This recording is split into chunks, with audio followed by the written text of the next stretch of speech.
Hi friends, welcome back to study classes. So my dear friends, एक बार फिर से आपका स्वागत है हमारी PGT commerce PYQ power play series में। और इस सीरीज में आज हम आपके साथ डिस्कस करने वाले हैं D triple S P PGT commerce के प्रीवियस ईयर के सवाल। बहुत सारे सवाल आज के इस वीडियो में आपके साथ डिस्कस होने वाले हैं। छोटा सा रिक्वेस्ट है, प्लीज इस वीडियो को लाइक कर दीजिए क्योंकि आगे सवाल शुरू हो जाएंगे और आप सवालों में खो जाएंगे। तो आइए अपने सेशन को स्टार्ट करते हैं।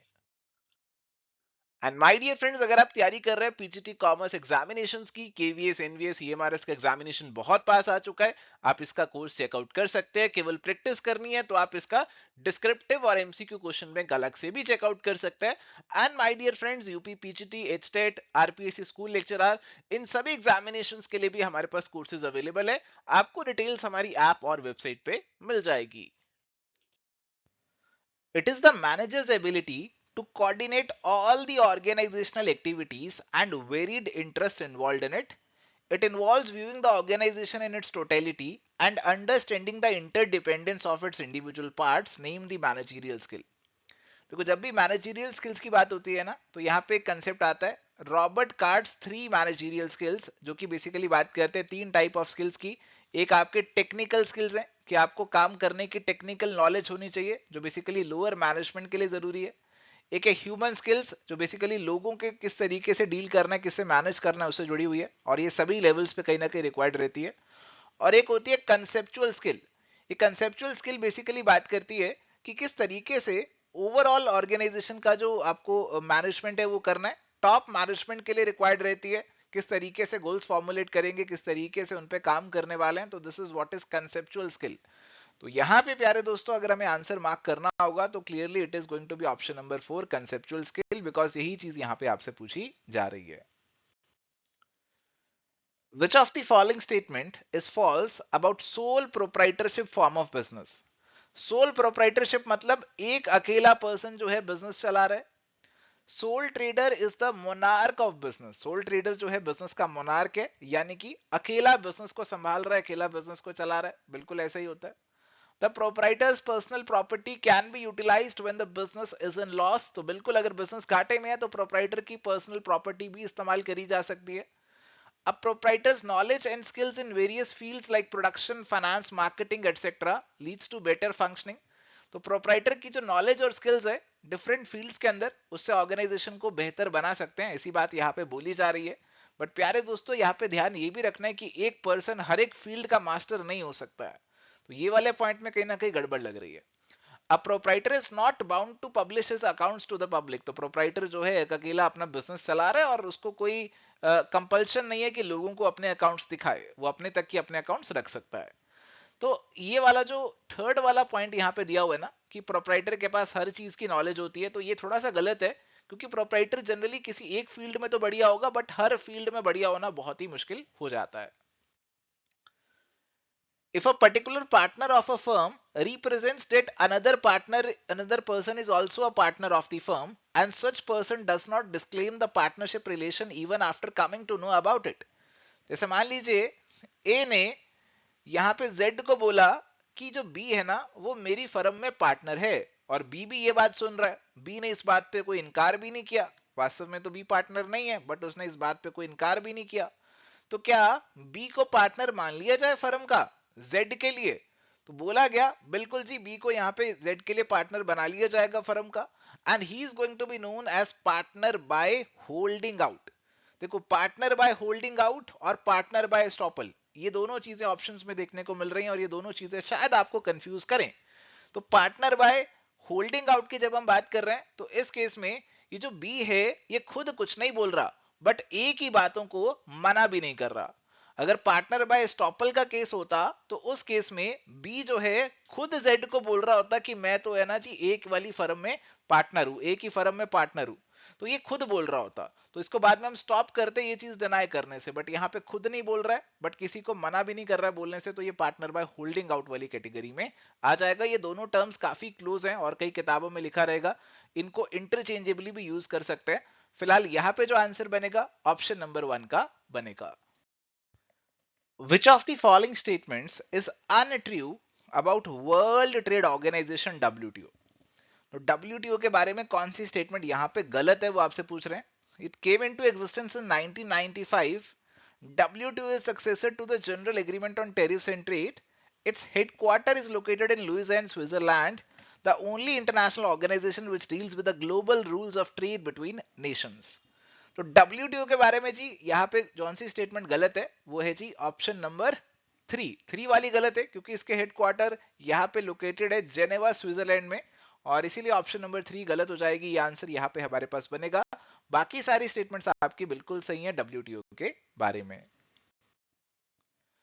Which of the following factors does not influence the choice of organization at the time of starting a business unit? तो देखो अगर आप कोई भी बिजनेस स्टार्ट कर रहे हो तो आप देखते हो कि मैं कौन सा form of business organisation choose करूं, क्या मैं सोल प्रोप्राइटरशिप करूं, पार्टनरशिप करूं, कंपनी करूं, कुछ भी करूं, तो आप कुछ फैक्टर्स को यहाँ पे कंसीडर करते हैं। तो कौन सा फैक्टर यहाँ पे कंसीडरेबल नहीं है वो आपसे पूछा जा रहा है। Government controls and regulations, extent of risk and liability, the area of operation of the business, increase in the tax liability। देखो नॉर्मली आप गवर्नमेंट कंट्रोल्स रेगुलेशंस को देख सकते हो, रिस्क और लायबिलिटी को देख सकते हो, बिजनेस का एरिया ऑफ ऑपरेशन देख सकते हो, बट जनरली स्टार्टिंग के टाइम पे आप टैक्स लायबिलिटी नहीं देखते हो। अभी तो आपको बिजनेस को प्रॉफिटेबल बनाना है, स्टार्ट करना है, तो ये सब चीजें थोड़ी बाद की रहती हैं। तो इसीलिए करेक्ट आंसर हमारे पास यहाँ पे option number 4 increase in tax liability का बनेगा। चलिए तो यहाँ पे हमारे सामने सवाल है, dash consist of buying and selling commodities और सिक्योरिटीज और other property in the hope of profit from anticipated changes of the value. तो यहाँ पे आप कुछ कमोडिटी को खरीदेंगे, फिर आप बेचेंगे और आपका मकसद है कि जब प्राइस में चेंज आएगा तो यहाँ पे मैं प्रॉफिट कमा लूंगा। तो देखो जी, जो सट्टेबाज होते हैं ना वो ये सब काम करते हैं और उनको बेसिकली फैंसी टर्म में बोला जाता है स्पेक्यूलेटर। तो स्पेक्यूलेटर ये सब काम करते हैं कि सिक्योरिटी खरीदी स्पेक्यूलेशन पॉइंट ऑफ व्यू से कि जब इसका दाम बढ़ेगा तो बेच देंगे, प्रॉपर्टी खरीदी इस पॉइंट ऑफ व्यू से कि दाम बढ़ा तो बेच देंगे। ये सट्टेबाज होते हैं, सट्टा लगाते हैं। तो करेक्ट आंसर यहाँ पे हमारे पास ऑप्शन नंबर 3 स्पेक्यूलेशन का बनेगा। आर्बिट्राज की बेसिकली अगर हम बात करें तो यहाँ पे आप एक ट्रांजेक्शन करते हैं जिसमें रिस्क लेस प्रॉफिट कमा लेते हैं। जैसे एक पेन है जो दिल्ली के अंदर 10 रुपए का मिलता है और मुंबई के अंदर 11 रुपए का, तो आप दिल्ली से खरीद के मुंबई में बेचना शुरू कर देते हैं। 1 रुपए का रिस्क लेस प्रॉफिट आपको यहाँ पे मिल जाता है। तो फिलहाल इसका जो आंसर है ऑप्शन नंबर 3 का बनेगा। The composition of the total capital consisting partly of the long-term funds with fixed charge and partly of the ownership funds is known as। तो आपका टोटल कैपिटल जिसमें लॉन्ग टर्म फंड्स भी आ रहे हैं और यहाँ पे आपके लॉन्ग टर्म फंड्स आ रहे हैं जिसपे फिक्स चार्ज है और ओनरशिप फंड्स भी आ रहे हैं, यानी कि आपका डेट भी आ रहा है और बेसिकली आपका इक्विटी भी आ रहा है। इसे क्या बोला यहाँ पे जाएगा? तो बेसिकली प्यारे दोस्तों इसे यहाँ पे कैपिटल स्ट्रक्चर बोला जाएगा और इसीलिए करेक्ट आंसर जो यहाँ पे बनेगा वो ऑप्शन नंबर 3 का बनेगा। कैपिटल स्ट्रक्चर हमें बेसिकली बताएगा कि हमारी कैपिटल का स्ट्रक्चर कैसा है, कितना डेट है, कितना इक्विटी है हमारे कैपिटल के अंदर। When the goods are imported from one country and same are exported to another country, such trade is called as। देखो हो क्या रहा है कि इंडिया जो है वो यहाँ पे सामान मंगा रहा है रशिया से और एज इट इज उसको एक्सपोर्ट कर रहा है श्रीलंका को। तो ये जो यहाँ पे ट्रांजैक्शन हो रहा है इसे बोला जाता है एंट्रे पोर्ट ट्रेड। ऑप्शन 3 का आंसर यहाँ पे बनेगा। तो एक्सपोर्ट इंपोर्ट दोनों चीजें आपको एक ही ट्रांजैक्शन में देखने को मिल रही है। एक ही सामान को एक कंट्री से इंपोर्ट किया और दूसरी कंट्री में एक्सपोर्ट कर दिया, दैट बिकम्स एंट्रे पोर्ट ट्रेड और इसीलिए करेक्ट आंसर ऑप्शन 3 होगा। Who stated business is not mere money chasing but it also should aim at serving the community।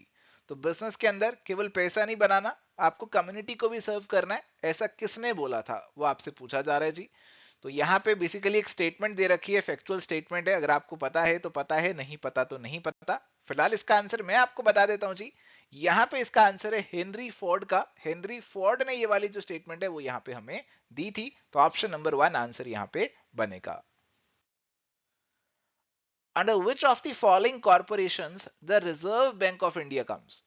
देखो रिजर्व बैंक ऑफ इंडिया जो है उसे स्थापित किया गया, एस्टेब्लिश किया गया एक सेपरेट एक्ट ऑफ पार्लियामेंट के तहत, और जो भी बॉडी एक सेपरेट एक्ट ऑफ पार्लियामेंट के तहत बन रही है उसे स्टेट्यूटरी बॉडी या फिर स्टेट्यूटरी कॉर्पोरेशन का नाम दिया जाता है और इसीलिए करेक्ट आंसर यहाँ पे आपका ऑप्शन नंबर 4 का बनेगा। चलिए, तो यहाँ पे हमारे पास सवाल है जी, the principle of esprit de corps was listed by. जो एस्पिरिट डी कॉर्प्स का प्रिंसिपल है, ये बेसिकली बात करता है यूनिटी इज स्ट्रेंथ, और ये principle is one of the 14 principles which have been given by Henri Fayol, और इसीलिए करेक्ट आंसर हमारे पास यहाँ पे ऑप्शन नंबर 2 का बनेगा।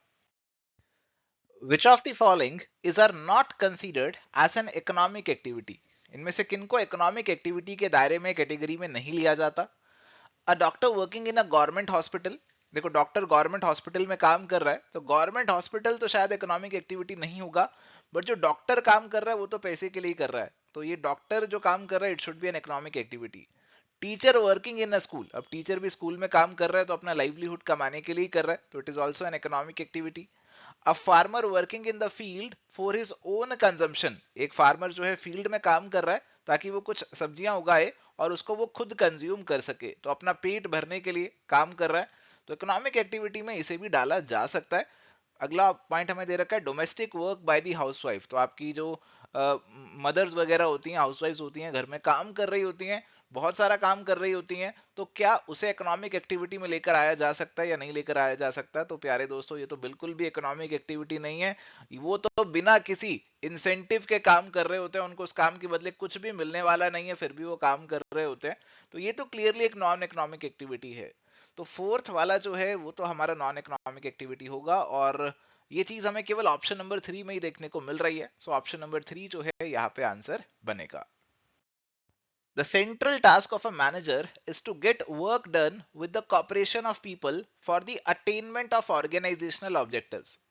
Thus, it is the duty of every manager to study the behavior of people working under him and adopt the necessary techniques to inspire people to cooperate and contribute their best efforts toward organizational goals.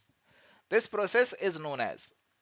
तो प्यारे दोस्तों, manager के बारे में बात हो रही है कि उसका प्राइमरी काम है कि सब लोगों को कॉपरेशन ले ताकि ऑर्गेनाइजेशन के गोल्स अचीव हो सकें, और इसके लिए उसे लोगों का बिहेवियर स्टडी करना पड़ेगा और नेसेसरी टेक्निक्स ऑप्ट करनी पड़ेंगी ताकि वो लोगों को इंस्पायर कर सके, ताकि ऑर्गेनाइजेशन के गोल्स के लिए वो काम करे। तो लोगों को इंस्पायर करने की बात मेनली यहाँ पे की जा रही है, लीडरशिप, कम्युनिकेशन, मोटिवेशन या फिर सुपरविजन। तो जो इंस्पायर हम करते हैं वो बेसिकली मोटिवेशन से जुड़ा हुआ है, मोटिवेशन ही इंस्पिरेशन बेसिकली आप जोड़ सकते हैं, और करेक्ट आंसर इसीलिए यहाँ पे ऑप्शन नंबर 3 का बनेगा।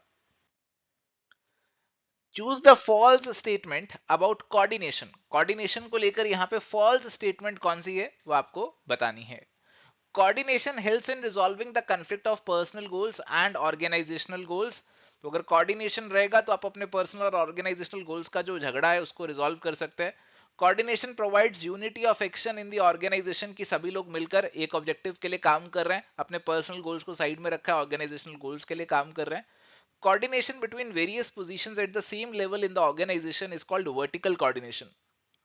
अब देखो, वर्टिकल होता है ऐसा, बट अगर आपकी पोजीशन सेम लेवल पे है तो फिर कोऑर्डिनेशन होगा ऐसा, और इसे बोला जाएगा हॉरिजॉन्टल। ये तो हॉरिजॉन्टल कोऑर्डिनेशन होगा, तो ये वाला जो है आपको थर्ड वाला स्टेटमेंट जो दिया है वो सही नहीं है, वो फॉल्स है। The need for coordination increases with an increase in the interdependence between organisational units. तो बिल्कुल कोऑर्डिनेशन का जो नीड है वो बढ़ता जा रहा है, क्योंकि आपके जो डिफरेंट यूनिट्स काम कर रहे हैं ऑर्गेनाइजेशन में, they are getting more and more interdependent. तो answer is going to be option number 3। Which of the following terms refers to the number of individuals a manager can effectively supervise? एक manager कितने लोगों को supervise कर सकता है effectively? This is what is being referred to as span of control, और इसीलिए correct answer यहाँ पे आपका ऑप्शन नंबर 3 का बनेगा। A document issued by Reserve Bank of India on behalf of the central government for meeting its temporary deficits and financing the expenditure is known as। तो प्यारे दोस्तों, ऐसा कौन सा इंस्ट्रूमेंट है जो आरबीआई इशू करेगा गवर्नमेंट के बिहाफ पे, गवर्नमेंट का पैसा रेज करने के लिए? तो क्लियरली यहाँ पे आपकी बात हो रही है जी टी बिल्स यानी कि ट्रेजरी बिल्स की, और इसीलिए आंसर हमारे पास यहाँ पे ऑप्शन नंबर 4 का बनेगा। In which of the following streams was classical theory of organisation developed? तो अगर हम क्लासिकल ऑर्गेनाइजेशनल थ्योरी की बात करते हैं तो उसमें क्या क्या चीजें, क्या क्या स्ट्रीम्स आ जाती हैं? Bureaucracy, administrative theory, scientific management. अब आपको बताना है कि भैया कौन कौन सी आएंगी, और ये सभी प्यारे दोस्तों हमारी क्लासिकल ऑर्गेनाइजेशन थ्योरी से ही जुड़ी हुई हैं। क्लासिकल ऑर्गेनाइजेशन थ्योरी में बेसिकली आती ही यही चीजें हैं, साइंटिफिक मैनेजमेंट टेलर वाला, एडमिनिस्ट्रेटिव मैनेजमेंट आपका फ्योल वाला, ब्यूरोक्रेसी मैक्स वेबर वाली, तो ये चीजें तो आती है और इसीलिए करेक्ट आंसर यहाँ पे हमारे पास ऑप्शन नंबर 2 का बनेगा। Which of these is are the methods of making capital issue? तो एक कंपनी ने कैपिटल रेज करनी है, शेयर्स इशू करनी है, तो कौन कौन से तरीके, कौन कौन से तौर तरीके जो है वो यहाँ पे अडॉप्ट कर सकती है, फॉलो कर सकती है? Offer for sale, private placement, rights issue, bid and offer. तो देखो जी, ऑफर फॉर सेल एक तरीका है, प्राइवेट प्लेसमेंट एक तरीका है, राइट्स इशू एक तरीका है। ए, बी और सी ये हमारे पॉपुलर मेथड्स हैं जिससे कंपनी जो है कैपिटल इशू कर सकती है। कईयों में तो जनरल पब्लिक से पैसा रेज किया जाता है और प्राइवेटली अगर आप प्लेस कर रहे हैं तो फिर आप जो है कुछ प्राइवेट लोगों से जो पैसा है वो रेज कर रहे हैं। ऑफर फॉर सेल में भी हमें कुछ ऐसा देखने को मिलता है कि प्रमोटर्स अपना जो स्टेक है उसे ऑफर कर देते हैं सेल के लिए। तो ये सभी कहीं ना कहीं तरीके कैपिटल रेज करने के, तो करेक्ट आंसर ऑप्शन नंबर 3 का बनेगा। Read the situation given below and classify it. A customer walks into a general merchant shop and while buying Dove soap discovers that he can get a stainless steel spoon free if she buys Santoor soap. Therefore, she bought Santoor soap. अब customer जो है दुकान में आया और लेने आए थे डव का साबुन, बट उन्होंने देखा अरे यार अगर मैं ले लूं संतूर का साबुन तो बढ़िया हो जाएगा, तो मुझे उसके साथ में एक चम्मच भी फ्री मिल जाएगा। तो ऐसा उन्होंने कर लिया। तो ये कौन सी कैटेगरी में आएगा? It is both advertisement as well as publicity. It is an advertisement, it is neither advertisement nor publicity, या फिर इट इज पब्लिसिटी। तो प्यारे दोस्तों, ये ना ही एडवर्टीजमेंट है ना ही पब्लिसिटी है, ये बेसिकली सेल्स प्रमोशन का एक टेक्निक है कि आप सामान कुछ फ्री बांट देते हो, ऑफर दे देते हो। ये सेल्स प्रमोशन का एक टेक्निक है और इसीलिए आंसर ऑप्शन नंबर 3 यहां पे बनेगा। What is known as the process of dividing the total market for a product or service into several smaller groups such that the members of each group are similar with respect to the factors that influence demand?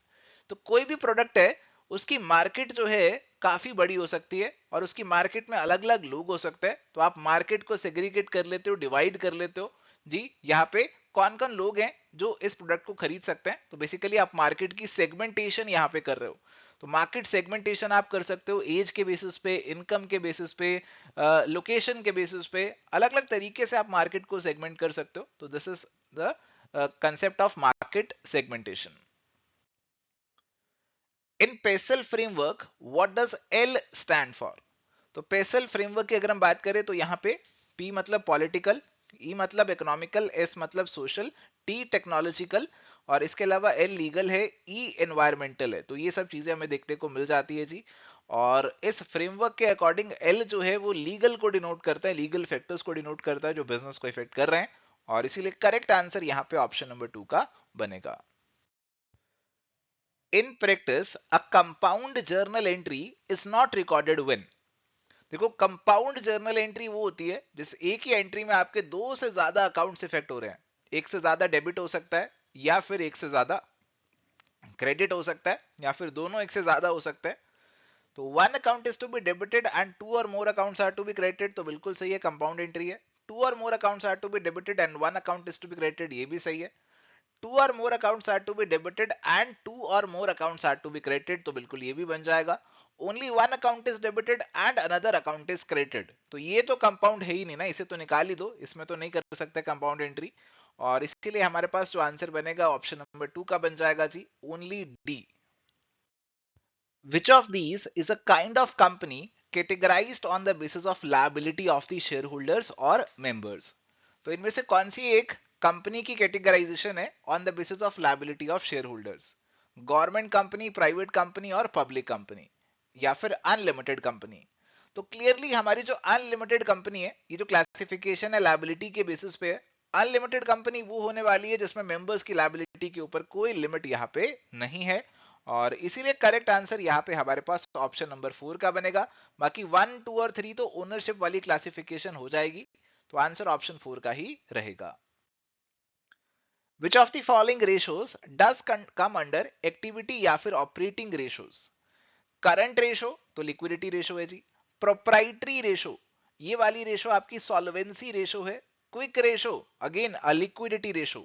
Inventory turnover ratio, ये वाली जो ratio है it is an activity और operating ratio. ये basically आपको बताती है कि आपने इन्वेंट्री को कितना तेजी से सेल में कन्वर्ट कर दिया, एफिशिएंसी बताती है इस चीज की, और इसीलिए करेक्ट आंसर यहाँ पे आपका ऑप्शन नंबर 4 का बनेगा। Which of the following is not a method of costing? अब देखो दो चीजें यहां पे होती है, एक होती है मेथड ऑफ कॉस्टिंग और एक होती है टेक्निक ऑफ कॉस्टिंग। ठीक है, दोनों चीजें आपकी यहां पे अलग अलग है। मेथड बेसिकली क्या है? मेथड बेसिकली एक तरीका है किसी भी चीज का कॉस्ट निकालने का। और टेक्निक्स की जब हम यहाँ पे बात करते हैं तो टेक्निक्स के अंदर हमारे पास ये मार्जिनल कॉस्टिंग, स्टैंडर्ड कॉस्टिंग, ये सब चीजें आ जाती हैं जिसमें हम कॉस्ट का एनालिसिस टाइप का यहाँ पे कर रहे होते हैं। तो अगर हम मेथड्स की बात करें कि किस तरीके से हम किसी भी चीज की कॉस्ट निकाल सकते हैं, ऑपरेटिंग कॉस्टिंग बिल्कुल एक तरीका है कॉस्ट निकालने का, स्पेशली सर्विस सेक्टर में यूज होता है। जॉब कॉस्टिंग भी एक तरीका है, जब आप कोई पर्टिकुलर जॉब कर रहे हैं, कोई स्पेसिफिक काम कर रहे हैं, उसकी कॉस्ट निकालने का। Standard costing, it is a technique of costing, not a method of costing. Contract costing भी एक मेथड ऑफ कॉस्टिंग है जिसका इस्तेमाल करते हैं जब बड़े बड़े कॉन्ट्रैक्ट्स पे काम हो रहा होता है। और इसीलिए करेक्ट आंसर यहाँ पे आपका ऑप्शन नंबर 3 जो है वो बनेगा। चलिए, तो यहाँ पे हमारे पास सवाल है जी, a company forfeited 400 equity shares of ₹10 each issued at a discount of 10% for non-payment of 2 calls of ₹2 each। तो देखो जी, 10 रुपए का शेयर है, 10% डिस्काउंट यानी कि 1 रुपए डिस्काउंट पे इशू किया, 9 रुपए पे इशू किया हुआ है। और इस शेयर पे हमें 2 कॉल्स नहीं आए ₹2 ईच के, यानी कि 4 रुपए तो आए नहीं। तो मतलब आए कितने रुपए हैं इस शेयर पे अभी तक, उसको कंपनी जब्त कर लेगी, फोरफीट कर लेगी, और ये चीज जो है शेयर फॉरफीचर अकाउंट में चली जाएगी। तो बेसिकली इस शेयर पे आपको 5 रुपए ही तो आए हैं, तो ये 5 रुपए आप जब्त कर लेंगे।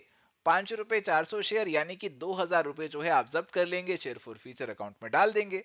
और इसीलिए करेक्ट आंसर जो यहाँ पे हमारे पास बनेगा ऑप्शन नंबर 2 का बन जाएगा।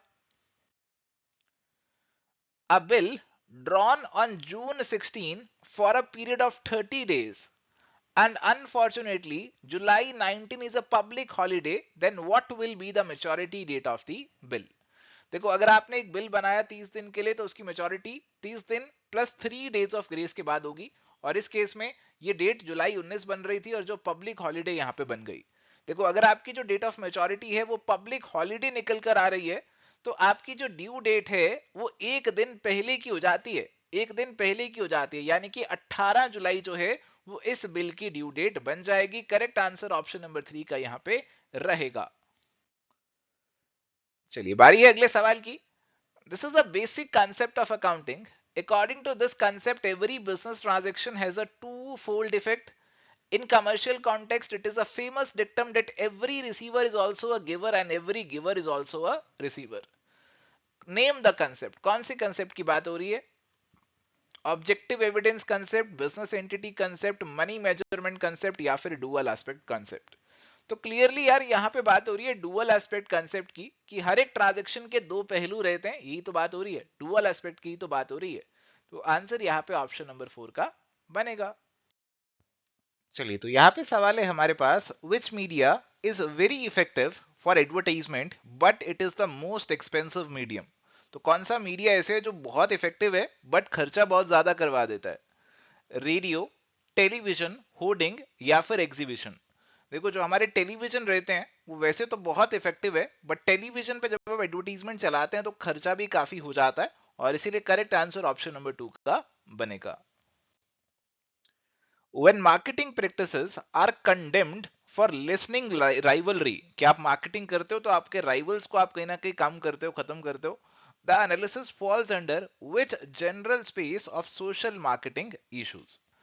Marketing impact on the company, marketing impact on the individual, marketing impact on the society as a whole, marketing impact on the other business? तो बेसिकली यहाँ पे अगर आप कुछ ऐसी मार्केटिंग प्रैक्टिसेस पे एनालिसिस कर रहे हैं, चर्चा कर रहे हैं जो आपके राइवलरी को लेस कर सकती है, यानी कि आपके जो कॉम्पिटिटर्स हैं उनको भगा सकती है, तो ऐसी प्रैक्टिसेस जो हैं उनकी एनालिसिस किस दायरे में आएगी, कौन सी कैटेगरी में आएगी, वो आपसे पूछा जा रहा है। तो this is basically the impact of marketing on the other business या फिर कॉम्पिटिटर बिजनेसेस। तो इसीलिए करेक्ट आंसर यहाँ पे आपका ऑप्शन नंबर 4 का बनेगा। Which of the following is prepared for distribution of profits among the partners? तो जब भी हम पार्टनरशिप के अकाउंट्स बना रहे होते हैं तो पी एंड एल अकाउंट बनाया जाता है सबसे पहले प्रॉफिट निकालने के लिए, और जो भी आपका यहाँ पे प्रॉफिट निकल कर आता है आप उसे डालते हैं एक नए खाते में which is P and L appropriation account, और इस खाते से आपके जो प्रॉफिट्स हैं वो पार्टनर्स के बीच में अप्रोप्रिएट कर दिए जाते हैं, बांट दिए जाते हैं, और इसीलिए करेक्ट आंसर जो यहाँ पे बनेगा that is going to be option number 4। This type of interview helps the interviewer in appraising certain skills of the candidates like initiative and interpersonal skills, which interview is being talked about. Panel interview, depth interview, group discussion interview या फिर phone interview. देखो जी, अगर हम बात करते हैं group discussion की तो उसमें आपको पता लगता है जी उसमें मल्टीपल कैंडिडेट्स होंगे, और फिर आपको पता चलेगा कि आपके कैंडिडेट दूसरे पर्सन्स के साथ कैसे इंटरेक्ट कर रहे हैं, उनके इंटरपर्सनल स्किल्स कैसे हैं, वो इनिशिएटिव लेते हैं या नहीं लेते, वो कन्वर्सेशन को स्टार्ट करने में, इनिशिएट करने में बिलीव करते हैं या नहीं करते। तो this is basically a type of group discussion interview जिसे जीडी भी बोला जाता है। करेक्ट आंसर ऑप्शन 3 यहाँ पे होगा। Which of the following statements is false? Physical distribution system creates time and place utilities in product. तो फिजिकल डिस्ट्रीब्यूशन सिस्टम के माध्यम से आप अपने प्रोडक्ट को जो है राइट टाइम पे राइट प्लेस पे पहुंचा सकते हो, बिल्कुल सही है। Total cost approach envisages the use of total cost while choosing the alternative course of action in respect of physical distribution। तो यहाँ पे फिजिकल डिस्ट्रीब्यूशन के लिए आपके पास अलग अलग ऑल्टरनेटिव्स हो सकते हैं और उनको आप इवेल्युएट करेंगे। उनके लिए एक अप्रोच है टोटल कॉस्ट अप्रोच, और इस अप्रोच के अंदर आप देखेंगे कि हर एक ऑल्टरनेटिव की क्या टोटल कॉस्ट आपको देखने को मिल रही है। In total cost approach of physical distribution system the cost of each element is considered in isolation.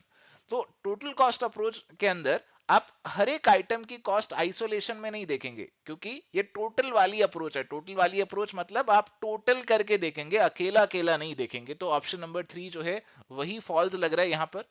Efficient customer service is an objective of physical distribution system, ये वाला तो सही है। तो क्लियरली ऑप्शन नंबर 3 बचता है जो फॉल्स होगा, और ये आंसर यहाँ पे हमारा बनेगा। Which of the following is an example of cash flow from investing activity? तो इन्वेस्टिंग एक्टिविटी के अंदर बेसिकली जो आपने इन्वेस्टमेंट किया, प्लांट मशीनरी में पैसा लगाया या फिर उनको बेचकर जो पैसा आपको मिला वो आएगा। Repayment of long term loan, ये आपकी फाइनेंसिंग एक्टिविटी होगी। Purchase of raw material in cash, it is operating. Sale of investment by non financial enterprise, तो इन्वेस्टमेंट को खरीदना बेचना is an investing activity. Issue of shares is a financing activity. तो clearly correct answer option number 3 का यहाँ पे बनेगा। This technique of performance appraisal was first developed in USA and UK in 1943 and is focused on the observation of behaviors across a series of select exercises or work samples. Which technique is being referred to here? तो प्यारे दोस्तों, performance appraisal की कुछ techniques हैं और यहाँ पे बोला जा रहा है कि ये टेक्निक आपकी यूएसए और यूके के अंदर डेवलप की गई थी, और इस टेक्निक के अंदर आप जो है कुछ सेलेक्ट एक्सरसाइजेस या फिर वर्क सैंपल्स के ऊपर आपके जो एम्प्लॉयज हैं उनके बिहेवियर को ऑब्जर्व करते हैं। तो this technique is basically refer to as assessment centre. Assessment centre basically एक लोकेशन हम बना देते हैं जहां पे मैनेजर्स को आप भेजते हैं, और यहाँ पे मैनेजर्स को आप कुछ अलग अलग एक्सरसाइजेस में पार्टिसिपेट कराते हैं और उनके अंदर उनका बिहेवियर ऑब्जर्व करते हैं, और उन बिहेवियर के बेसिस पे आप उनका जो परफॉर्मेंस है वो अप्रेज करते हैं। तो करेक्ट आंसर यहाँ पे आपका ऑप्शन नंबर 2 का होगा। Which statement from the following is false? इनमें से कौन सी स्टेटमेंट फॉल्स है, गलत है, आपसे पूछ रहे हैं।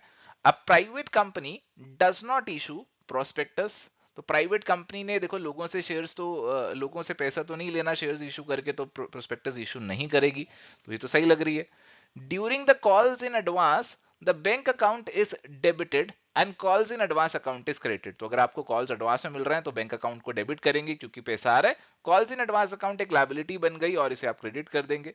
Rate of dividend is fixed on equity share, अरे ये तो बिल्कुल गलत हो गया क्योंकि इक्विटी का डिविडेंड तो फ्लक्चुएट करता रहता है।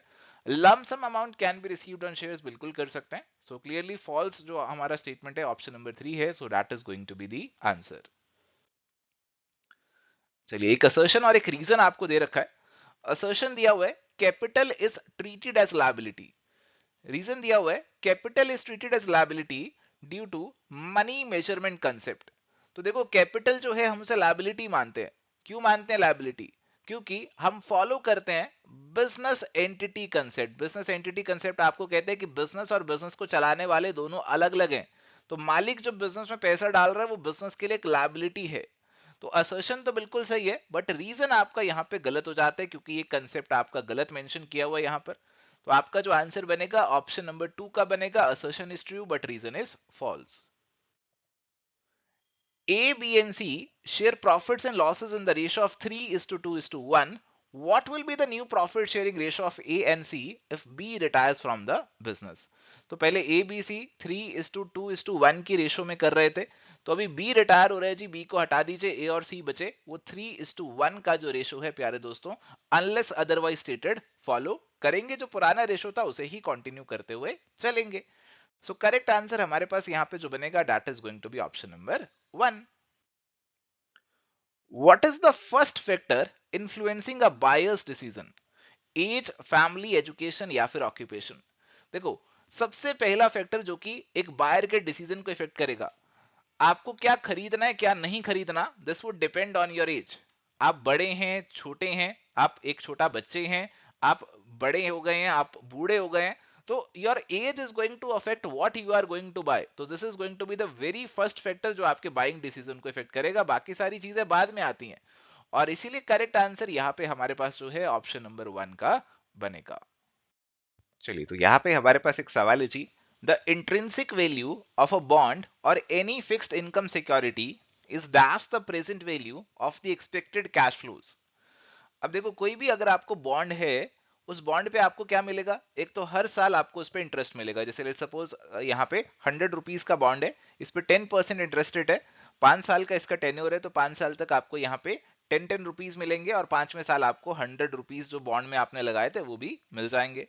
तो अगर आपको इस बॉन्ड की इंट्रिंसिक वैल्यू निकालनी है, तो जो भी कैश फ्लोज इससे जुड़े हुए हैं उनकी आज की प्रेजेंट वैल्यू निकाल लीजिए, एंड ये जो आज की प्रेजेंट वैल्यू होगी that would be the intrinsic value, और दी यहाँ पे मैं कहूँ the value of the bond. तो intrinsic value is going to be equal to the present value of the expected cash flow, so answer is going to be option number 4. Which of the following statements is false? कौन सी statement गलत है?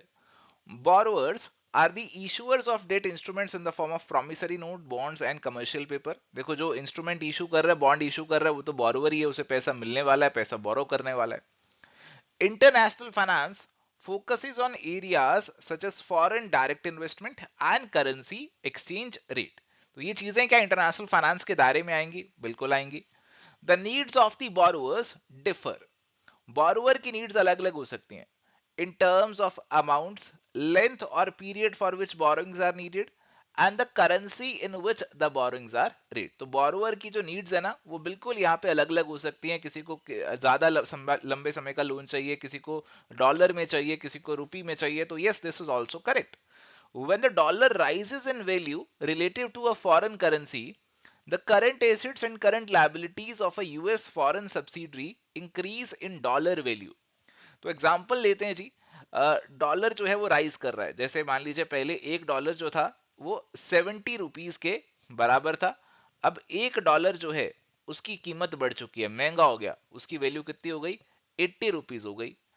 अब current assets और current liabilities हमारी US foreign subsidiary की, हमारी जो है इंडिया के अंदर कंपनी है, उसकी यूएस के अंदर जो है वो यहाँ पे सब्सिडरी खोली हुई है, और ये जो यूएस की सब्सिडरी है, अब इसके करंट एसेट्स और करंट लायबिलिटीज, इसके बैलेंस शीट में एसेट्स भी आ रहे होंगे और लायबिलिटीज भी आ रहे होंगे। ये जो एसेट्स और लायबिलिटीज हैं प्यारे दोस्तों, यहाँ पे ये किस कीमत में आ रहे होंगे? ये डॉलर में ही आ रहे होंगे जी, बिल्कुल डॉलर में ही आ रहे होंगे। कहा गया इंक्रीज इन डॉलर वैल्यू। भैया डॉलर वैल्यू में तो उतना ही रहेंगे, पहले $100 के थे तो अब भी $100 के ही रहेंगे। बट अगर आप रुपी वैल्यू में निकालना चाहते हो तो आपको फ्लक्चुएशन देखने को मिलेगा, तो ये इंक्रीज कर जाएंगे। तो इंक्रीज तो होगा बट रुपी वैल्यू में होगा, डॉलर वैल्यू में तो जितने पहले थे उतने ही रहने वाले हैं। तो इसीलिए हमारे पास ऑप्शन नंबर 4 यहाँ पे फॉल्स हो जाएगी, और इसीलिए यही करेक्ट आंसर बनेगा।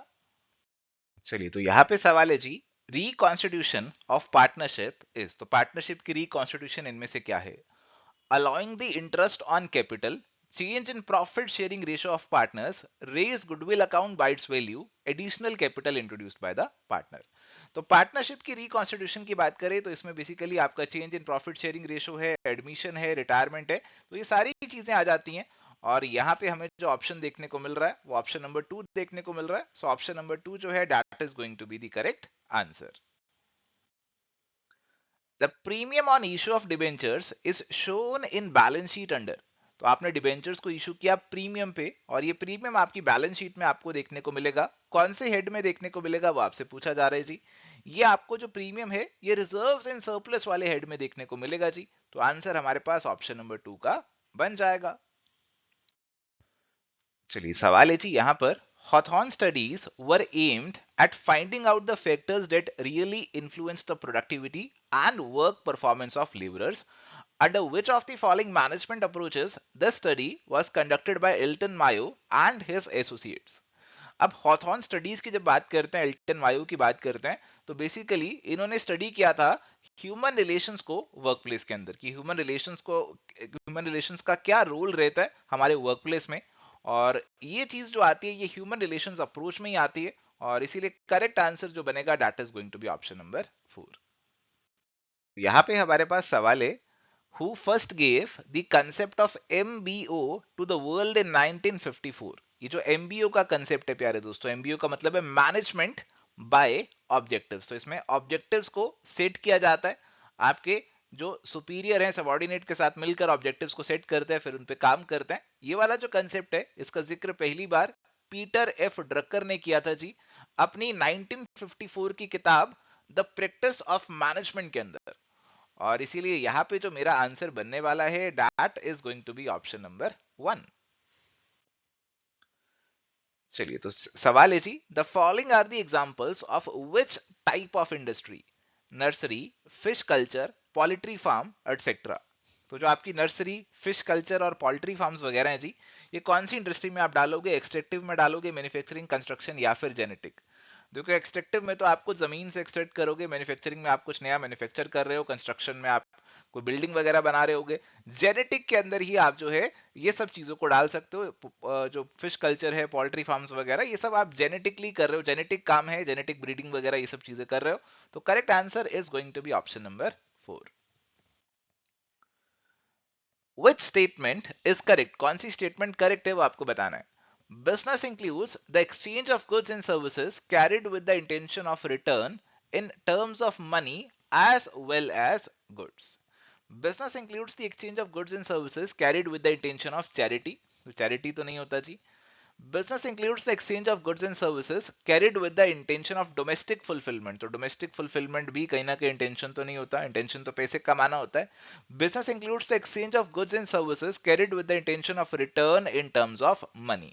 तो प्यारे दोस्तों हमारा जो प्राइमरी मकसद रहता है, प्राइमरी फोकस रहता है, वो यही रहता है कि हमें जो रिटर्न मिले that should be in terms of money. और इसीलिए करेक्ट आंसर हमारे पास यहाँ पे ऑप्शन नंबर 4 का बनेगा.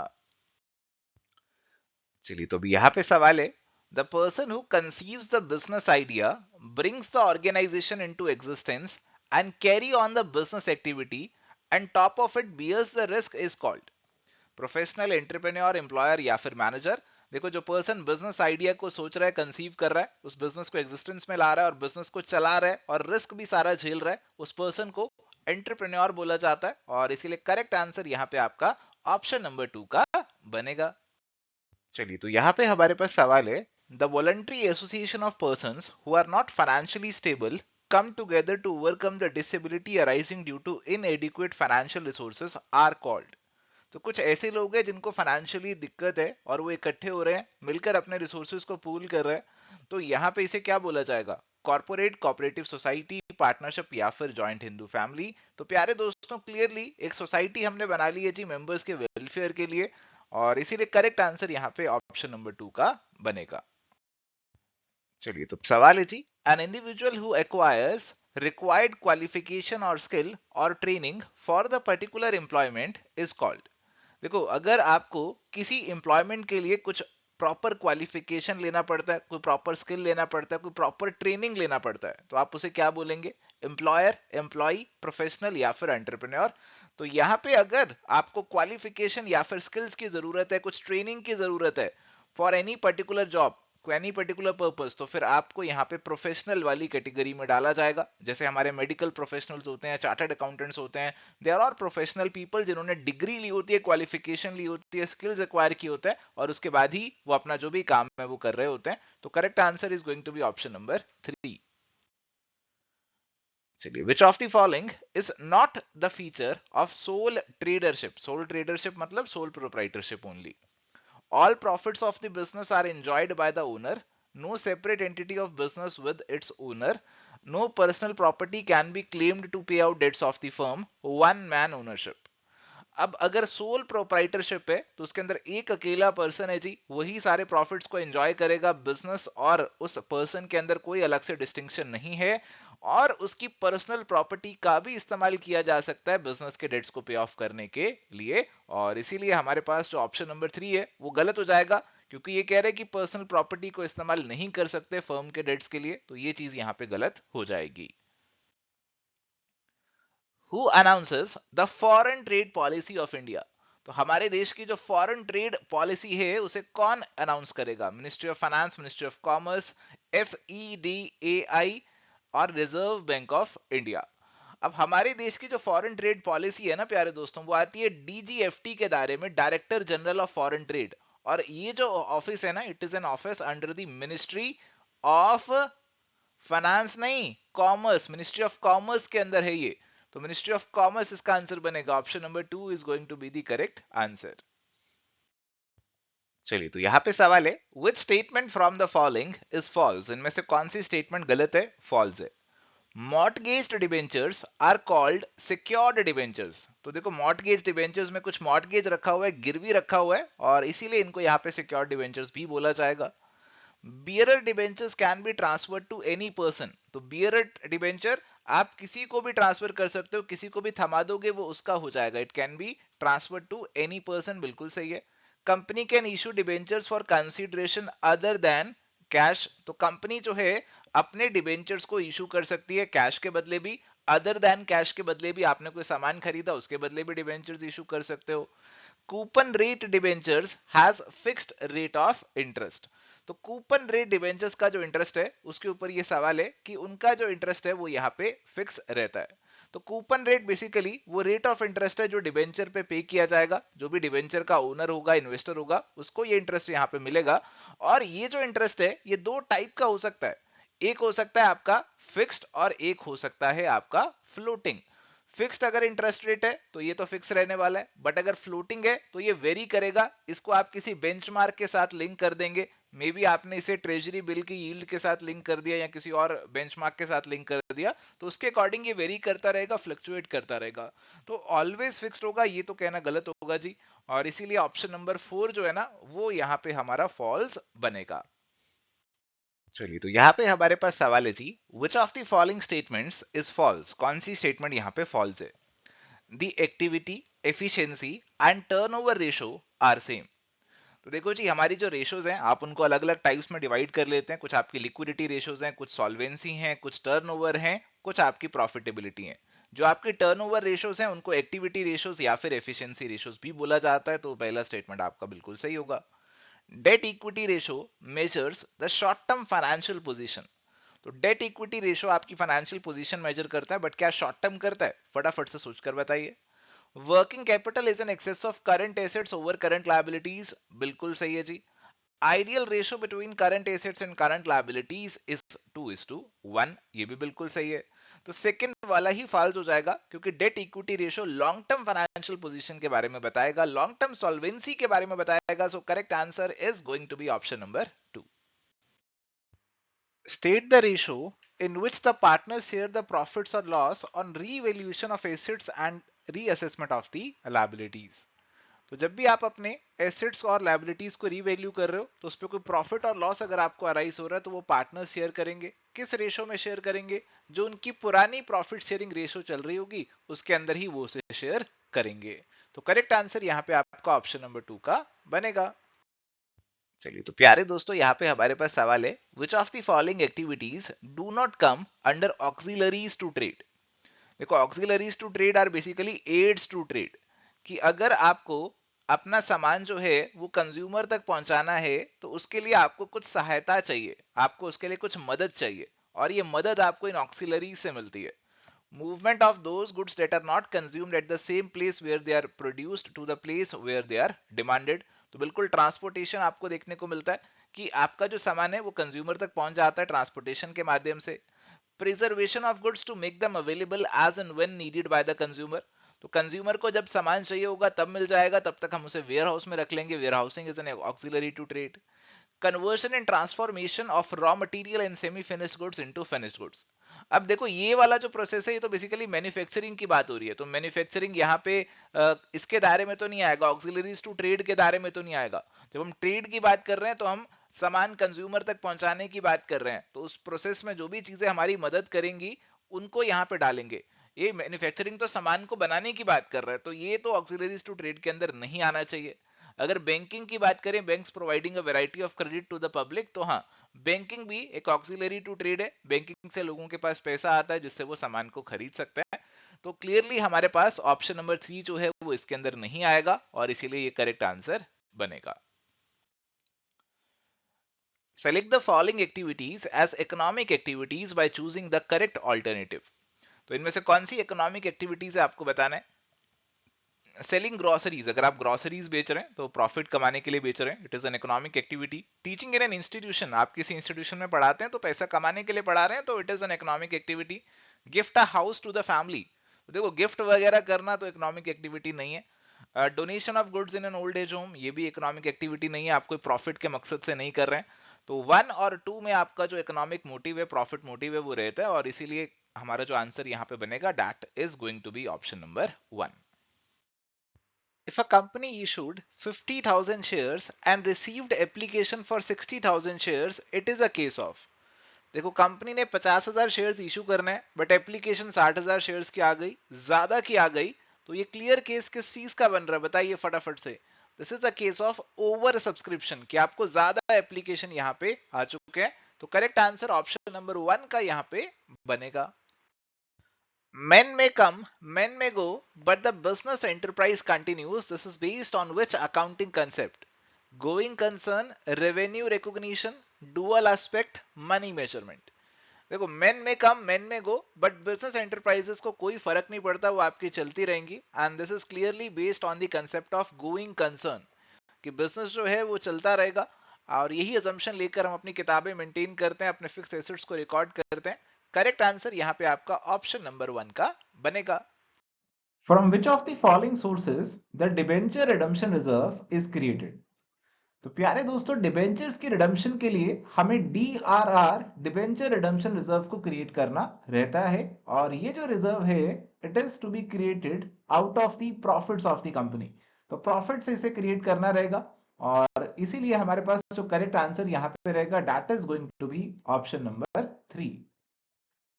चलिए, तो यहाँ पे हमारे पास सवाल है, X Limited forfeited 100 equity shares of rupees 10 each for non-payment of the first call of rupees 2 per share. The final call of rupees 2 per share was yet to be made. What can be the amount of discount at which the shares can be reissued? तो प्यारे दोस्तों, 10 rupees का share था, अभी इस पे 2 रुपए तो हमने कॉल ही नहीं किए थे, तो 8 रुपए मंगाए थे, 8 रुपए जो मंगाए थे उसमें से 2 रुपए नहीं आए, यानी कि 6 रुपीज जो है वो हमें इस शेयर पे मिले थे। तो 6 रुपीज जो है आप फोरफीट कर लेंगे, शेयर फोरफीचर में डाल लेंगे, और इस शेयर फोरफीचर का इस्तेमाल आप कर सकते हैं, इस अकाउंट का इस्तेमाल आप कर सकते हैं फ्यूचर में शेयर्स को डिस्काउंट पे री इशू करने के लिए। तो अप टू ₹6 पर शेयर का जो डिस्काउंट है वो यहाँ पे आप दे सकते हैं। A statement of source and application of funds is a technical device designed to analyze the changes in the financial condition of a business enterprise between two dates. This is known as balance sheet, fund flow statement, profit and loss account, या फिर cash flow statement. तो एक ऐसी statement है जिसमें आपके sources भी आ रहे हैं और एप्लीकेशन ऑफ दी फंड्स भी आ रहे हैं, और आपको पता चल रहा है कि बिजनेस की फाइनेंशियल पोजीशन जो है उसमें क्या चेंज आ रहा है बिटवीन टू डेट्स। तो ये कौन सी स्टेटमेंट यहाँ पे होने वाली है? देखो, वैसे तो फाइनेंशियल कंडीशन बैलेंस शीट से पता लगती है, बट क्योंकि यहाँ पे बोला जा रहा है sources and application of fund, तो ये वाली चीज तो आपको फंड फ्लो स्टेटमेंट से जानने को मिलेगी। और इस फंड फ्लो स्टेटमेंट के अंदर यहाँ पे हम वर्किंग कैपिटल का जो चेंज आया है इन द बिजनेस उसको एनालाइज करने की कोशिश करते हैं थ्रू दिस स्टेटमेंट, जिसमें आपको सोर्सेज एप्लीकेशंस अलग अलग देखने को मिल जाते हैं। सो करेक्ट आंसर ऑप्शन नंबर 2 जो है वो यहाँ पे बनेगा।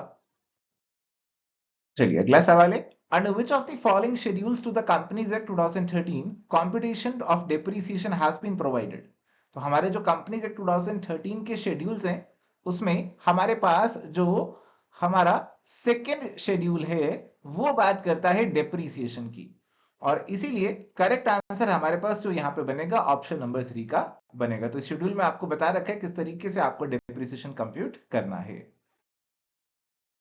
Which of the following factors is not taken into account for calculating exact amount of depreciation? तो depreciation compute करना उसमें कौन सा फैक्टर रेलिवेंट नहीं है? Estimated selling price of the asset, estimated scrap value at the end of useful life, estimated useful life of the asset, cost of the asset including expenses for installation, commissioning, trial run, etc. देखो depreciation निकालने के लिए आप asset की cost में से आप उसकी रेसिडुअल वैल्यू या स्क्रैप वैल्यू को माइनस करते हो और डिवाइड करते हो उसकी यूजफुल लाइफ से। एस्टिमेटेड सेलिंग प्राइस की कोई रिक्वायरमेंट नहीं होती, एस्टिमेटेड स्क्रैप वैल्यू आपको चाहिए होता है, और इसीलिए करेक्ट आंसर यहाँ पे हमारे पास ऑप्शन नंबर 1 का बनेगा। The dash of the project is the present value of the future expected cash flows divided by the initial outlay. तो क्या बोल रहा है? Present value of the future cash inflows divided by the initial investment. ये किसका formula है? ये formula है आपके प्रॉफिटेबिलिटी इंडेक्स का, बिल्कुल सीधा सीधा फॉर्मूला यहाँ पे आपको दे रखा है जी। तो आंसर अगर हम बात करें क्या बनेगा, वो ऑप्शन नंबर 4 जो है वो यहाँ पे बनेगा। What does the term deficit means in reference to non-profit organization? देखो अगर हम नॉर्मल ऑर्गेनाइजेशन का P&L अकाउंट बनाते हैं ना तो उसमें प्रॉफिट या फिर लॉस निकल कर आता है, but not for profit organisation के अंदर हम प्रॉफिट लॉस वाली टर्मिनोलॉजी यूज नहीं करते, क्योंकि ये प्रॉफिट कमाने के लिए नहीं बनाई गई। इनके लिए जो टर्मिनोलॉजी यूज की जाती है, प्रॉफिट की जगह हम सरप्लस वर्ड का इस्तेमाल करते हैं और लॉस की जगह हम डेफिसिट वर्ड का इस्तेमाल करते हैं। तो डेफिसिट का मतलब है कि अगर आपके एक्सपेंडिचर ज्यादा है रिसीट से, और ये चीज हमें जो देखने को मिल रही है वो ऑप्शन नंबर 2 में देखने को मिल रही है जी, excess of expenditure over income. Under single entry system, capital in the beginning of the accounting year is ascertained by preparing. देखो सिंगल एंट्री सिस्टम के अंदर आपको आपका प्रॉफिट कंप्यूट करने के लिए सबसे पहले तो ओपनिंग कैपिटल चाहिए। ओपनिंग कैपिटल कैसे निकल कर आएगा ये आपको बताना है। Cash account, debtor account, P&L account, opening statement of affairs. Basically आप एक ओपनिंग स्टेटमेंट ऑफ अफेयर्स बनाते हैं which is basically a sort of balance sheet only, और इसके अंदर जो ओपनिंग में आपके एसेट्स लायबिलिटीज को लिखते हैं और बैलेंसिंग फिगर निकल कर आता है आपका ओपनिंग का कैपिटल, और इसीलिए करेक्ट आंसर यहाँ पे आपका ऑप्शन नंबर 4 का बनेगा। विच of the following is not a function of SEBI यानी कि securities and exchange board of India? It conducts as commercial banks. It conducts investigation on irregularities in share market and enforce action. It trains intermediaries of the securities market. It drafts regulations on the securities market. तो देखो जी जो पहला वाला option ही है ना, ये कह रहे हैं कि ये कमर्शियल बैंक्स की तरह कंडक्ट करता है, तो ये कमर्शियल बैंक्स की तरह कंडक्ट नहीं करता है, रेगुलेटरी बॉडी है। सेकंड, थर्ड और फोर्थ वाले पॉइंट बिल्कुल सही है, तो करेक्ट आंसर यहाँ पे ऑप्शन नंबर 1 का सीधा सीधा बनेगा। Which of the following is not the cause of depreciation? इनमें से depreciation का कौन सा कारण नहीं है वो आपको बताना है। Unexpected obsolescence, expected obsolescence due to technical changes, efflux of time even when good is not being used, wear and tear due to use in business. तो डेप्रिसिएशन का मतलब है कि एसेट की वैल्यू में गिरावट आ रही है, और ये जो गिरावट होती है ना, इट इज ग्रेजुअल गिरावट की हम यहाँ पे बात कर रहे होते हैं, यानी कि धीरे धीरे हमारे जो एसेट की वैल्यू है वो यहाँ पे कम हो रही होती है। अब यहां पे धीरे धीरे एसेट की वैल्यू क्यों कम हो सकती है? क्योंकि हम उसे बिजनेस में यूज कर रहे हैं। यूज नहीं भी कर रहे तब भी अगर समय बीत रहा है तो एसेट की वैल्यू कम हो सकती है, और धीरे धीरे फ्यूचर में टेक्नोलॉजी में चेंजेस आते रहते हैं, तो expected obsolescence due to technological changes is also a reason for depreciation. Unexpected obsolescence को यहां पे हम कंसीडर नहीं करते। अनएक्सपेक्टेड तो मतलब एकदम से टेक्नोलॉजी बदल गई, तो हमारा जो डेप्रिसिएशन होता है वो gradual reduction in the value है। 1 लाख का एसेट खरीदा, उसे 10 सालों में राइट ऑफ कर रहे होते हैं, अगर एकदम से ऑब्सोलेसेंस हो जाएगी तो दूसरे साल ही उसकी वैल्यू जीरो हो जाएगी। ये चीज डेप्रीसिएशन के दायरे में नहीं आती है। डेप्रीसिएशन तो धीरे धीरे ग्रेजुअल रिडक्शन की बात करता है, और इसीलिए ऑप्शन नंबर 1 जो है ना, वो यहां पे हमारा आंसर बनेगा। Which is the financial statement from the following that is not prepared by not profit organization? तो इनमें से कौन सी फाइनेंशियल स्टेटमेंट ऐसी है जो हमारी नॉट फॉर प्रॉफिट ऑर्गेनाइजेशन तैयार नहीं करती है, प्रिपेयर नहीं करती है? क्योंकि जो नॉट फॉर प्रॉफिट ऑर्गेनाइजेशन रहती है वो यहाँ पे बनाती है एक तो रिसीट एंड पेमेंट अकाउंट, एक बनाती है इनकम एंड एक्सपेंडिचर अकाउंट, और एक बनाती है बैलेंस शीट। तो प्रॉफिट एंड लॉस अकाउंट वो नहीं बनाती है, प्रॉफिट एंड लॉस अकाउंट वो नहीं बनाती है, इसके लिए करेक्ट आंसर ऑप्शन 4 का यहाँ पे रहेगा। Which of the following instruments is to be treated as negotiable instrument under the Negotiable Instruments Act of 1881? तो देखो जी, अगर हम नेगोशिएबल इंस्ट्रूमेंट्स एक्ट 1881 की बात कर रहे हैं ना, तो यहाँ मेनली 3 टाइप ऑफ इंस्ट्रूमेंट्स की बात कर दी जाती है। एक आपके बिल ऑफ एक्सचेंज है, एक प्रॉमिसरी नोट है, और एक है आपके चेक। तो इस कॉन्टेक्स्ट में हमारा जो करेक्ट आंसर यहाँ पे बनने वाला है वो बनेगा option number 3, bills of exchange का। चलिए सवाल है जी, mister Shukla started a business and did not maintain the financial books according to double entry system. He introduced fresh capital of rupees 13,000 and withdrew rupees 10,000 for personal use. His assets and liabilities were creditors आपको दे रखे हैं, debtors दे रखे हैं, cash दे रखा है, आपको profit for the year यहाँ पे निकालना है जी। तो देखो जी, इन्होंने प्रॉपर किताबें तो मेंटेन नहीं करी, बट इनके ईयर एंड के कुछ बैलेंसेस गिवन है, तो इससे ईयर एंड की एक बैलेंस शीट बन सकती है जिससे ईयर एंड की कैपिटल आपको पता लग जाएगी। तो ईयर एंड पे आपके जो बैलेंसेस हैं उसमें आपको कैश दे रखा है जी 24,980 का, आपको डेटर दे रखे हैं जी 125,600, इसका टोटल आप फटाफट लगाइए क्या बनेगा।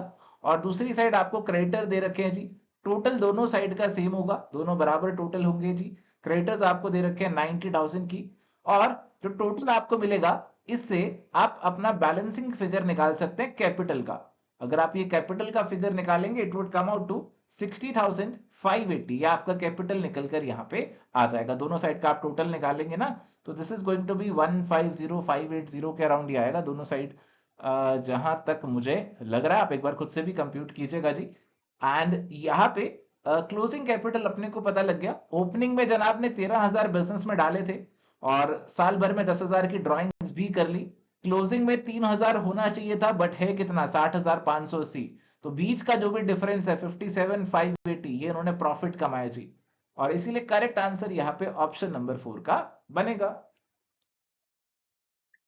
In preparing the statement of affairs, the assets and liabilities are shown on different sides. Capital is the statement of affair आप बना रहे हो, तो एक साइड आपके एसेट्स आते हैं, एक साइड लायबिलिटीज आती हैं, और यहाँ पे जो कैपिटल होगा वो बेसिकली बैलेंसिंग फिगर होता है जिसमें आप टोटल एसेट्स में से टोटल लायबिलिटीज को माइनस कर देते हो। और ये चीज हमें यहाँ पे देखने को मिल रही है ऑप्शन नंबर 4 के अंदर। So option 4 is going to be the answer. Opening capital is ascertained by preparing. तो ओपनिंग कैपिटल अगर आपको निकालना है एक सिंगल एंट्री सिस्टम वाले सिनेरियो के अंदर, तो आपको ओपनिंग का एक स्टेटमेंट ऑफ अफेयर बनाना पड़ता है जिसमें ओपनिंग के एसेट्स लायबिलिटीज आते हैं और कैपिटल आप बैलेंसिंग फिगर की तरह निकाल सकते हो। और इसीलिए करेक्ट आंसर यहाँ पे ऑप्शन नंबर 3 जो है वो बनेगा। Identify the method of job evaluation which involves mental requirements, skill, physical requirement, etc. as critical factors. तो कौन सा जॉब इवेल्युएशन का ऐसा मेथड है जिसमें हम ये सारी चीजों को यहाँ पे कंपेयर करते हैं, कंसीडर करते हैं। देखो, जॉब इवेल्युएशन का मतलब है कि हम यहाँ पे जॉब को इवेल्युएट कर रहे होते हैं कि इस जॉब की कितनी वर्थ है ऑर्गेनाइजेशन के अंदर, और अल्टीमेटली फिर उस जॉब पे कितनी सैलरी दी जानी है ये आप डिसाइड कर सकते हैं। तो बताइए कौन से मेथड के अंदर ये सारी चीजें जो है वो आपकी कंसीडर हो जाएंगी। तो प्यारे दोस्तों, अगर हम बात करें फैक्टर कंपैरिजन मेथड की, तो उसमें आप ये बहुत सारे फैक्टर्स को एनालाइज करते हो, और इसीलिए करेक्ट आंसर ऑप्शन नंबर 2 जो है वो हमारे पास यहाँ पे बनेगा। Which inventory system focuses on the right material of the right time at the right place and in the exact amount? ABC, VED, FSN या फिर JIT? देखो जी, यहाँ पे बात जो हो रही है वो बात हो रही है कि आपको सही समय पे सही मटेरियल सही जगह पे सही अमाउंट में मिल जाए। अगर ऐसा हो जाएगा तो आपको फालतू में ज्यादा मटेरियल स्टॉक करने की जरूरत नहीं है। And this technique is refer to as the JIT, यानी कि जस्ट इन टाइम इन्वेंट्री। कि आप फालतू में अपने गोदाम में माल भर के नहीं रखोगे, आपको जब चाहिए, जब रिक्वायरमेंट है तब माल मंगा लोगे, और इसीलिए आंसर ऑप्शन नंबर 4 जो है वो यहां पे बनेगा। Which of the following is are non-current intangible assets? तो intangible assets आपके कौन से होंगे जिनको आप ऐसे देख नहीं सकते, छू नहीं सकते? आपके assets इस तरीके के intangible वाली कैटेगरी में आते हैं। तो व्हीकल तो हमारे टेंजिबल हैं, फर्नीचर भी टेंजिबल है, ट्रेडमार्क जो है वो इंटेंजिबल होगा, सॉफ्टवेयर भी इंटेंजिबल होगा। सो 3 और 4 जो है ना, यानी कि ऑप्शन नंबर 4 हमारा जो आंसर है वो यहां पे बनेगा। Which of the following is not a characteristic of partnership form of business organization? तो पार्टनरशिप का कौन सा कैरेक्टरिस्टिक नहीं है? कॉन्ट्रेक्चुअल रिलेशन होता है जी पार्टनर्स के बीच में, can raise unlimited capital, existence of lawful business principal agent relation. Principal agent relation भी हमें देखने को मिलता है क्योंकि पार्टनर्स जो है वो एक दूसरे के एजेंट की तरह भी काम कर रहे होते हैं, और लॉफुल बिजनेस का होना बहुत जरूरी है, तभी आपकी पार्टनरशिप मानी जाएगी। अनलिमिटेड कैपिटल रेज करना इज नॉट अ कैरेक्टरिस्टिक, क्योंकि आप जो है केवल एक लिमिटेड कैपिटल ही रेज कर सकते हो depending on your partners. Company के अंदर आप अनलिमिटेड कैपिटल रेज कर सकते हो, लोगों से शेयर्स जो है वो इशू करके पैसा रेज कर सकते हो, बट पार्टनरशिप में ऐसा अनलिमिटेड कैपिटल होना इज नियर टू इम्पॉसिबल, और इसीलिए करेक्ट आंसर ऑप्शन नंबर 2 यहां पे रहेगा। It is the type of accounting which analyze and classify the expenditure as well as the total cost of a particular product. Identify the correct option. तो ऐसी accounting जो यहाँ पे किसी product के एक्सपेंडिचर और कॉस्ट की एनालिसिस कर लेती है, financial accounting, inflation accounting, cost accounting या फिर मैनेजरियल अकाउंटिंग। देखो एक्सपेंडिचर और कॉस्ट की बात चल रही है तो ये सारी चीजें कॉस्ट अकाउंटिंग के दायरे में ही आएंगी, और इसीलिए करेक्ट आंसर ऑप्शन नंबर 3 जो है वो यहाँ पे रहेगा। Which of the following statements is not true in respect of financial analysis? It reflects changes in price level. It is significant for stock exchange authorities. It helps to judge the efficiency of business. It helps to identify the trend of the business. देखो stock exchange की मदद करेगा, business की efficiency या trend का पता चलेगा, but price level changes को ये इग्नोर करता है। फाइनेंशियल एनालिसिस के अंदर जब भी आप रेशियोज वगैरह निकाल रहे हैं, कैश फ्लो बना रहे हैं, तो प्राइस लेवल चेंजेस को कहां कंसीडर करते हैं? तो एक लिमिटेशन है इसका, और इस लिमिटेशन को दूर करने के लिए ही बात की जाती है इन्फ्लेशन अकाउंटिंग की। फिलहाल यहां पे जो आंसर है वो ऑप्शन नंबर 1 का बनेगा। What share of profit would a sleeping partner who has contributed 75% of total capital get in the absence of the deed with his partner? अब देखो स्लीपिंग पार्टनर है तो 75% कैपिटल लगाया हुआ है, प्रॉफिट में हिस्सेदारी कितनी मिलेगी, कितनी दे दे, ज्यादा दे देंगे कि बराबर ही मिलेगा? देखो अगर आपने पार्टनरशिप डीड में कुछ नहीं लिखा है तो इन the absence of the provisions आपका जो जनरल प्रोविजंस है वो कहते हैं कि बराबर बराबर इक्वली ही प्रॉफिट्स को शेयर किया जाएगा। So correct answer is going to be option number 4। Which of the following benefits is not offered by job costing? Job costing के अंदर आप किसी पर्टिकुलर जॉब की कॉस्ट कंप्यूट कर रहे होते हो। Products manufactured are of uniform nature. It easily identifies the spoilage or defective work. It is suitable for those products for which selling price is determined on cost basis. It makes available the cost of material, labor and overhead daily or weekly for every job. देखो job costing जो है वो particular job के लिए cost निकाल कर देगा। अगर आपके प्रोडक्ट्स यूनिफॉर्म नेचर के हैं तो ये जॉब कॉस्टिंग फॉलो नहीं की जाती है, तो आप यूनिफॉर्म कॉस्टिंग को फॉलो करते हैं। जॉब कॉस्टिंग आप तब फॉलो करते हैं जब आपके हर एक जॉब में कुछ कुछ अलग अलग होने वाला है, और इसीलिए मेरे पास आंसर यहाँ पे ऑप्शन नंबर 1 का बनेगा। This management is concerned with the people at work and with their relationship within an enterprise. It is known as। तो कौन सी मैनेजमेंट ऐसी है जो देख लिए लोगों के बीच में रिलेशनशिप कैसा है, एंटरप्राइज के साथ कैसा रिलेशनशिप है? तो आप बताइए फटाफट से, फाइनेंशियल है, ह्यूमन रिसोर्स है, कॉस्ट है या फिर पर्सनल है? तो क्लियरली बात हो रही है ह्यूमन रिसोर्स मैनेजमेंट की, लोगों की बात हो रही है जी, और इसीलिए आंसर यहाँ पे ऑप्शन नंबर 2 का बनेगा। Gopal runs a grocery shop in the local market. He buys goods from the wholesale market and sells it to the consumer as per their requirement. By doing so, he earns some profit. Which type of business organization he runs? Partnership, cooperative society, joint Hindu family या फिर sole proprietorship? तो जनाब गोपाल अकेला business चला रहा है, छोटा सा बिजनेस है, और इसे यहाँ पे सोल प्रोप्राइटरशिप का नाम दिया जाएगा क्योंकि वो अकेला है जो काम कर रहा है। Which of the following is not a criteria for a current asset? It is expected to be realized within the normal operating cycle of the business. It is expected to be realized within 12 months. It is expected to be useful for a long time. It is primarily for the purpose of being trading. देखो जी, जो current assets होते हैं आप उनको लंबा समय के लिए नहीं रखते, वो छोटे समय के लिए ही रखते हैं, उनको जल्दी ही कैश में कन्वर्ट किया जाएगा। तो थर्ड वाला जो ऑप्शन है वो कह रहे कि लॉन्ग टाइम के लिए यूजफुल होंगे, ये यहाँ पे गलत हो जाएगा और यही आंसर बनेगा। State which one is not one of the outcomes of the training programs held by organization for employees. तो ऑर्गेनाइजेशन एम्प्लॉइज के लिए रेगुलर ट्रेनिंग करवाती रहती है, इनमें से कौन सा आउटकम यहाँ पे आपका रिक्वायर्ड नहीं है? Increase in wages, personal growth, increasing productivity, obsolescence prevention. देखो, जो ट्रेनिंग प्रोग्राम्स ऑर्गेनाइजेशन यहाँ पे कराती है जी, उससे एम्प्लॉइज की पर्सनल ग्रोथ होती है, प्रोडक्टिविटी भी बढ़ती है, उनकी जो ऑब्सोलेसेंस है, स्किल्स पुराने हो सकते हैं, वो भी हम कहीं ना कहीं रोक सकते हैं। But directly increase in wages हो जाएगा, ये यहाँ पे आप एक डायरेक्ट आउटकम नहीं कंसीडर कर सकते। हाँ, लॉन्ग रन में उनका इंक्रीज इन वेजेस हो जाएगा, बट डायरेक्टली एकदम ट्रेनिंग प्रोग्राम लगा के आपकी सैलरी बढ़ जाएगी, ऐसा कहना थोड़ा सा गलत होगा, और इसीलिए करेक्ट आंसर ऑप्शन 1 का रहेगा।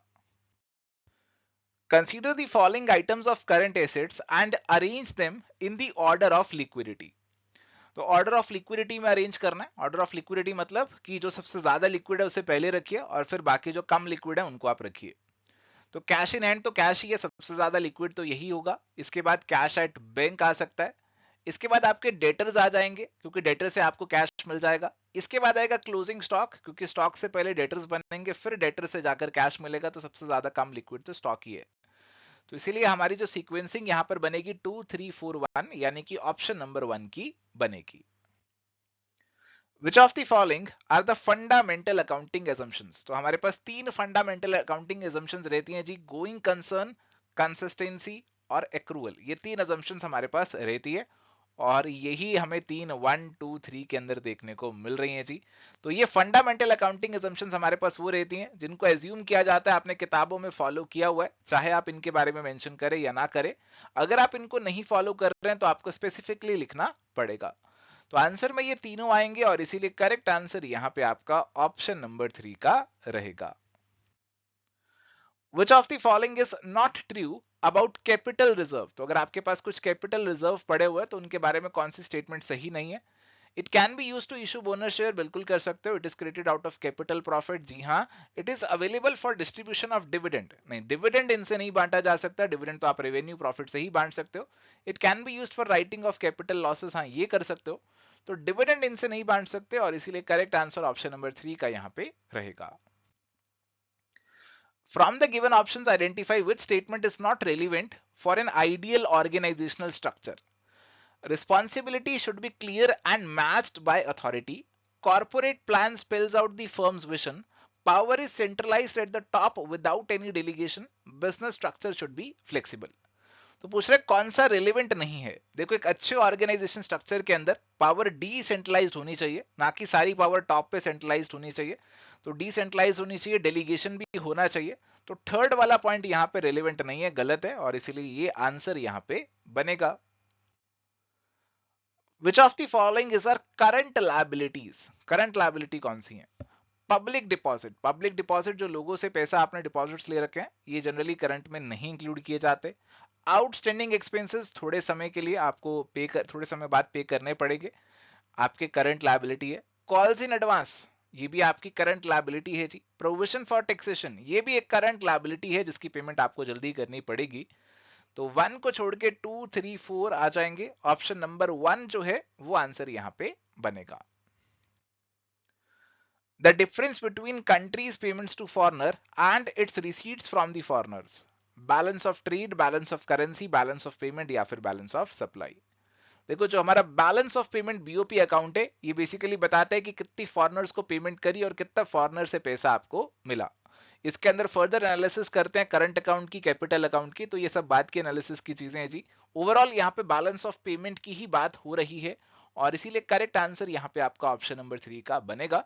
बैलेंस ऑफ ट्रेड से इसे कंफ्यूज मत करना, बैलेंस ऑफ ट्रेड में सिर्फ एक्सपोर्ट इंपोर्ट आता है जी, बट बैलेंस ऑफ पेमेंट का दायरा बहुत बड़ा हो जाता है। Which of the following is not a feature of bills of exchange? Bills of exchange के अंदर बेसिकली क्या रहता है कि आप किसी पर्सन के ऊपर एक बिल ऑफ एक्सचेंज ड्रॉ करते हैं, वो पर्सन उसे एक्सेप्ट कर लेता है और कहते हैं कि हाँ मैं आपकी पेमेंट जो है वो कर देंगे, दे दूंगा. Order to make payment is conditional. It is an order to make payment. It should be in writing. The maker of the bill must sign it. तो बिल ऑफ एक्सचेंज के अंदर आपको एक ऑर्डर देना है दूसरे पर्सन को, writing में देना है, और आपके जो बना रहा है वो भी साइन करेगा, जो एक्सेप्ट कर रहा है वो भी इसमें एक्सेप्टेंस अपनी दिखाएगा. और ये जो ऑर्डर होता है इट इज अनकंडीशनल. इसमें कोई कंडीशन नहीं लगा सकते कि बारिश आई तो पैसे दे देना, मेरी शादी हो गई तो पैसे दे देना, ऐसा नहीं है. अनकंडीशनल ऑर्डर हमें देखने को मिलता है और इसीलिए वन वाला जो है वो यहाँ पे हमारा फीचर नहीं है और इसीलिए ऑप्शन वन का आंसर यहाँ पे रहेगा. विच of the following is a not a feature of capital expenditure. Capital expenditure का इनमें से कौन सा फीचर नहीं है? They yield benefit over a long period. तो कैपिटल एक्सपेंडिचर लंबे समय का फायदा देते हैं. They are debited to profit and loss account. They are incurred for acquiring fixed assets. They increase the earning capacity of the business. तो fixed asset से जुड़े होते हैं, अर्निंग कैपेसिटी बढ़ाते हैं, बट पीएनएल में डेबिट नहीं करते, इनको बैलेंस शीट में लेकर जाते हैं और इसीलिए ऑप्शन नंबर 2 जो है वो आंसर यहाँ पे हमारा बनेगा. STRs were created by IMF. What is the full form of STR? तो प्यारे दोस्तों अगर STR की बात करें तो इनको IMF ने बनाया था 1969 में, इनको क्रिएट किया था. इनकी जो फुल फॉर्म है it is special drawing rights. ये बेसिकली एक यूनिट ऑफ अकाउंट है. अब एक डायरेक्ट करेंसी तो नहीं है, बट इस STR की वैल्यू बाकी करेंसीज पे टिकी रहती है और जिन करेंसीज पे टिकी रहती है आप उनको यहाँ पे STRs के माध्यम से कन्वर्ट करके ले सकते हैं. तो STR की फिलहाल जो फुल फॉर्म है स्पेशल ड्रॉइंग राइट्स है और इसीलिए आंसर ऑप्शन नंबर 4 का बनेगा. When a company tries to cover up its bad financial position, it is known as adoption of different accounting policies, personal bias, lack of qualitative analysis या फिर window dressing. तो प्यारे दोस्तों अगर आपकी financial position अच्छी नहीं है, बैलेंस शीट अच्छी नहीं है, बट आप उसमें कुछ गड़बड़ करने की कोशिश करते हैं, जानबूझकर अपनी फाइनेंशियल पोजीशन बेहतर दिखाने की कोशिश करते हैं, तो इसे यहाँ पे विंडो ड्रेसिंग का नाम दिया जाता है और इसीलिए करेक्ट आंसर यहाँ पे जो बनेगा ऑप्शन नंबर 4 का बनेगा. At the time of registration of a company, MOA यानी Memorandum of Association mentions the amount of capital a company is authorized to raise from the public. This capital is known as authorized, subscribed, issued या paid up capital. तो maximum capital जो company public से raise कर सकती है that is referred to as the authorised capital और इसीलिए correct answer यहाँ पे आपका ऑप्शन नंबर 1 का रहेगा. Under which of the following subheads in the balance sheet of a company goodwill will appear? Goodwill कौन से सबहेड में आएगी बताइए? Intangible, current, unamortized या tangible assets? देखो जी गुडविल जो है वो इनटेंजिबल एसेट रहती है. इनटेंजिबल बोले तो जिसको आप ऐसे छू नहीं सकते, देख नहीं सकते, बट हाँ फील कर सकते हो कि आपके पास कोई रेपुटेशन है बिजनेस की, उसे गुडविल बोला जाता है. तो it is N intangible asset. Correct answer option number 1 का यहाँ पे बनेगा. If material consumed is added to gross profit, then we find. बताइए जी. Purchase of stock, closing stock, revenue from operation या फिर opening stock. तो मटेरियल कंज्यूम्ड आपके पास क्या रहेगा जी? मटेरियल कंज्यूम्ड आपके पास रहेगा ओपनिंग में आपके पास स्टॉक कितना था, आपने कितना मटेरियल परचेज कर लिया, माइनस क्लोजिंग में जो आपके पास स्टॉक बचा हुआ मटेरियल का, this is going to be your material consumed. ठीक है. मटेरियल कंज्यूम्ड को अगर आप कंपेयर करोगे मटेरियल सोल्ड से या फिर रेवेन्यू से, तो इनके बीच का जो डिफरेंस रहता है ना that is the gross profit. तो अगर मटेरियल कंज्यूम्ड में आप ग्रॉस प्रॉफिट को ऐड कर दोगे तो it is basically going to take you to the revenue from the operations. इनका डिफरेंस ग्रॉस प्रॉफिट का ही होता है. तो करेक्ट आंसर ऑप्शन नंबर 3 का यहां पे बनेगा. In dash, new financial securities are issued through stock exchange to facilitate capital formation. Primary market, secondary market, capital market या फिर money market.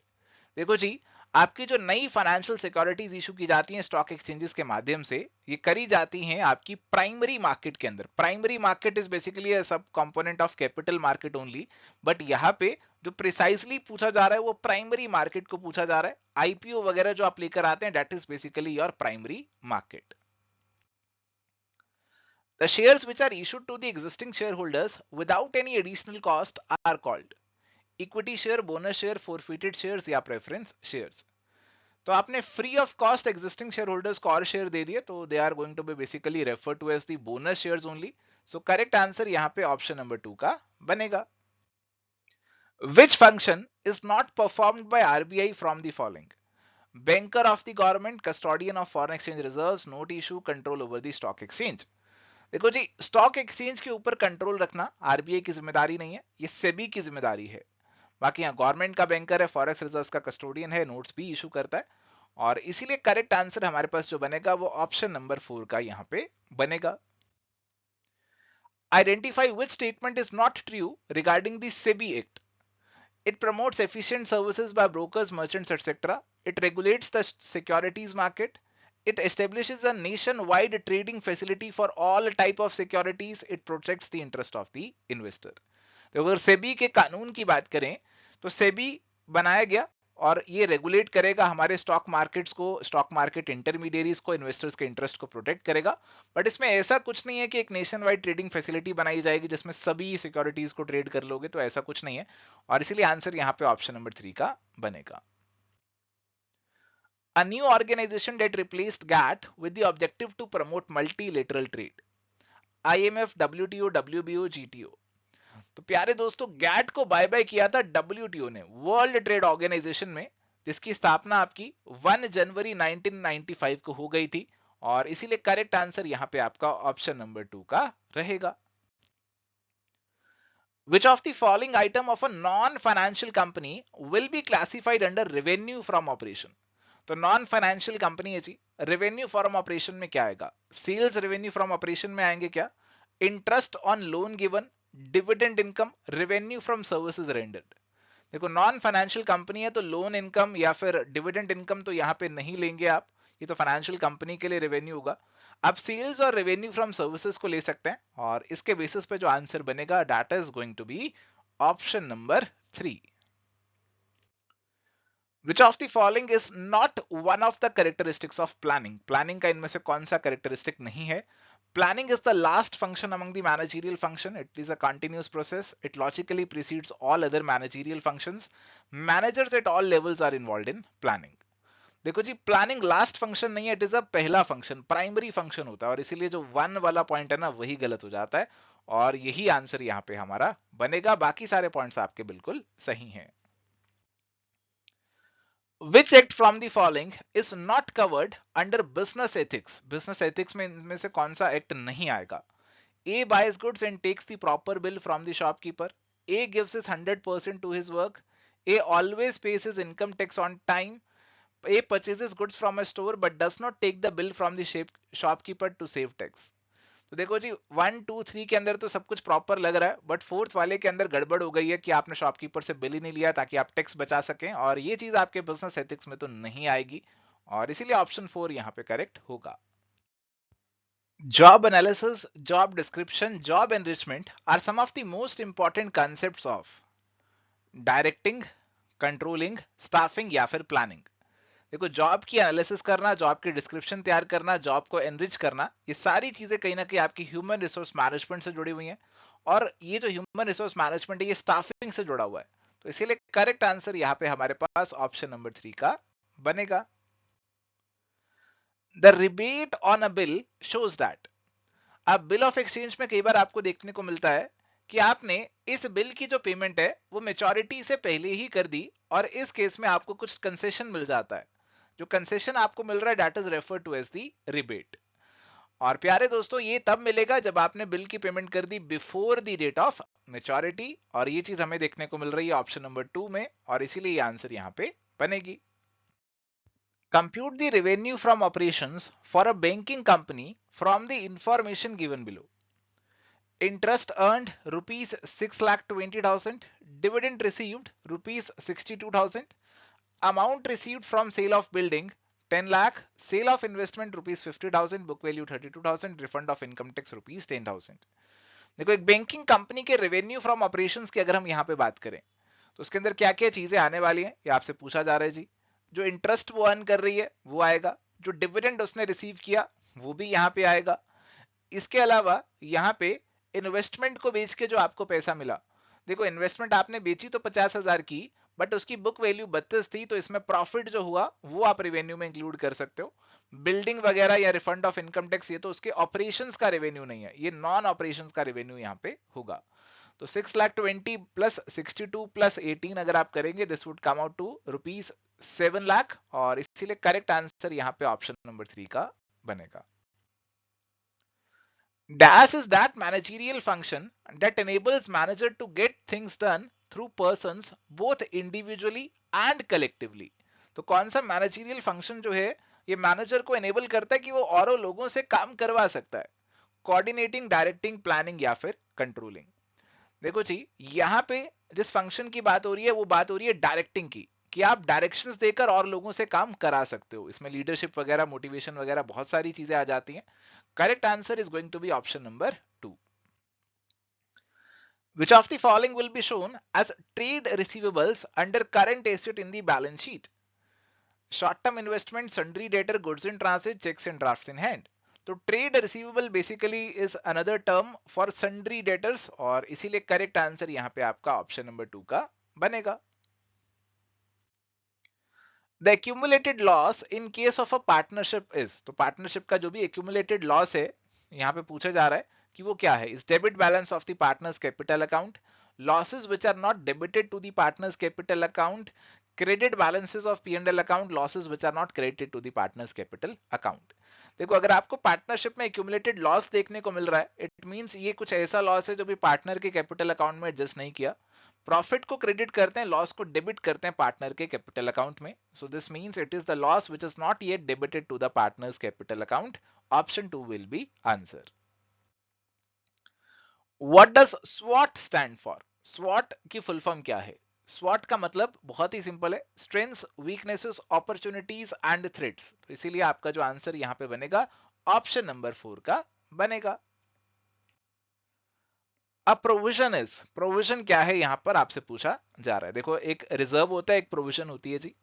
Provision is charge against profit, charge against liability, appropriation out of sale of assets, appropriation out of the profit. जो reserves होते हैं they are appropriation out of profit, but जो भी provisions होते हैं they are basically charge against the profit. तो जो भी आप प्रोविजन बना रहे हैं आप उसे प्रॉफिट में से घटाते हैं, और फिर आपका जो टैक्सेबल प्रॉफिट है वो यहाँ पे निकल कर आता है, और इसीलिए करेक्ट आंसर यहाँ पे आपका ऑप्शन नंबर 1 का बनेगा। The fundamental purpose for the existence of any organization is described by its। तो एक ऑर्गेनाइजेशन क्यों एग्जिस्ट करती है, उसका फंडामेंटल पर्पस क्या है, ये क्या चीज आपको बताएगी।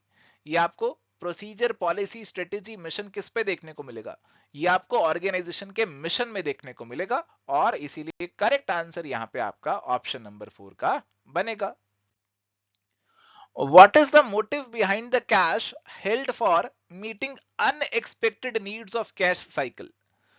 तो प्यारे दोस्तों, यहाँ पे आपसे पूछा जा रहा है जी, आपने कुछ कैश अपने पास रखा हुआ है कुछ अनएक्सपेक्टेड नीड्स को मीट करने के लिए। तो this is basically the cash which you have kept for precautionary motive, as a precaution आपने कुछ कैश रखा हुआ है।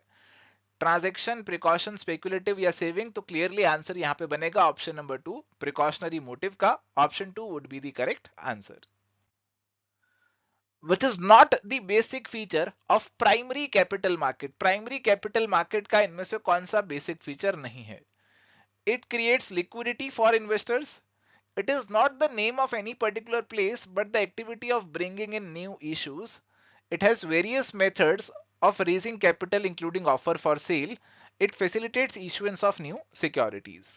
अब देखो, प्राइमरी मार्केट में सिक्योरिटीज पहली बार इशू होती हैं, और वो सिक्योरिटीज को जो लिक्विडिटी मिलती है ना, वो सेकेंडरी मार्केट में जाकर मिलती है। आप अपनी सिक्योरिटीज को सेकेंडरी मार्केट में बेच सकते हो। तो आंसर ऑप्शन नंबर 1 का बनेगा, because this liquidity is more a feature of secondary market. Herzberg identified a factor which exists within the job and provides job satisfaction at the time of performing the job. Which is the factor among the alternatives given? Extrinsic factor, hygiene factor, personal factor या फिर intrinsic factor? तो देखो जी, यहाँ पे intrinsic factor वो होंगे जो कि जॉब के भीतर एग्जिस्ट करते हैं जी, और जब भी आप किसी जॉब को कर रहे हो तो उसमें आपको सेटिस्फेक्शन इन फैक्टर्स के कारण मिल जाएगी।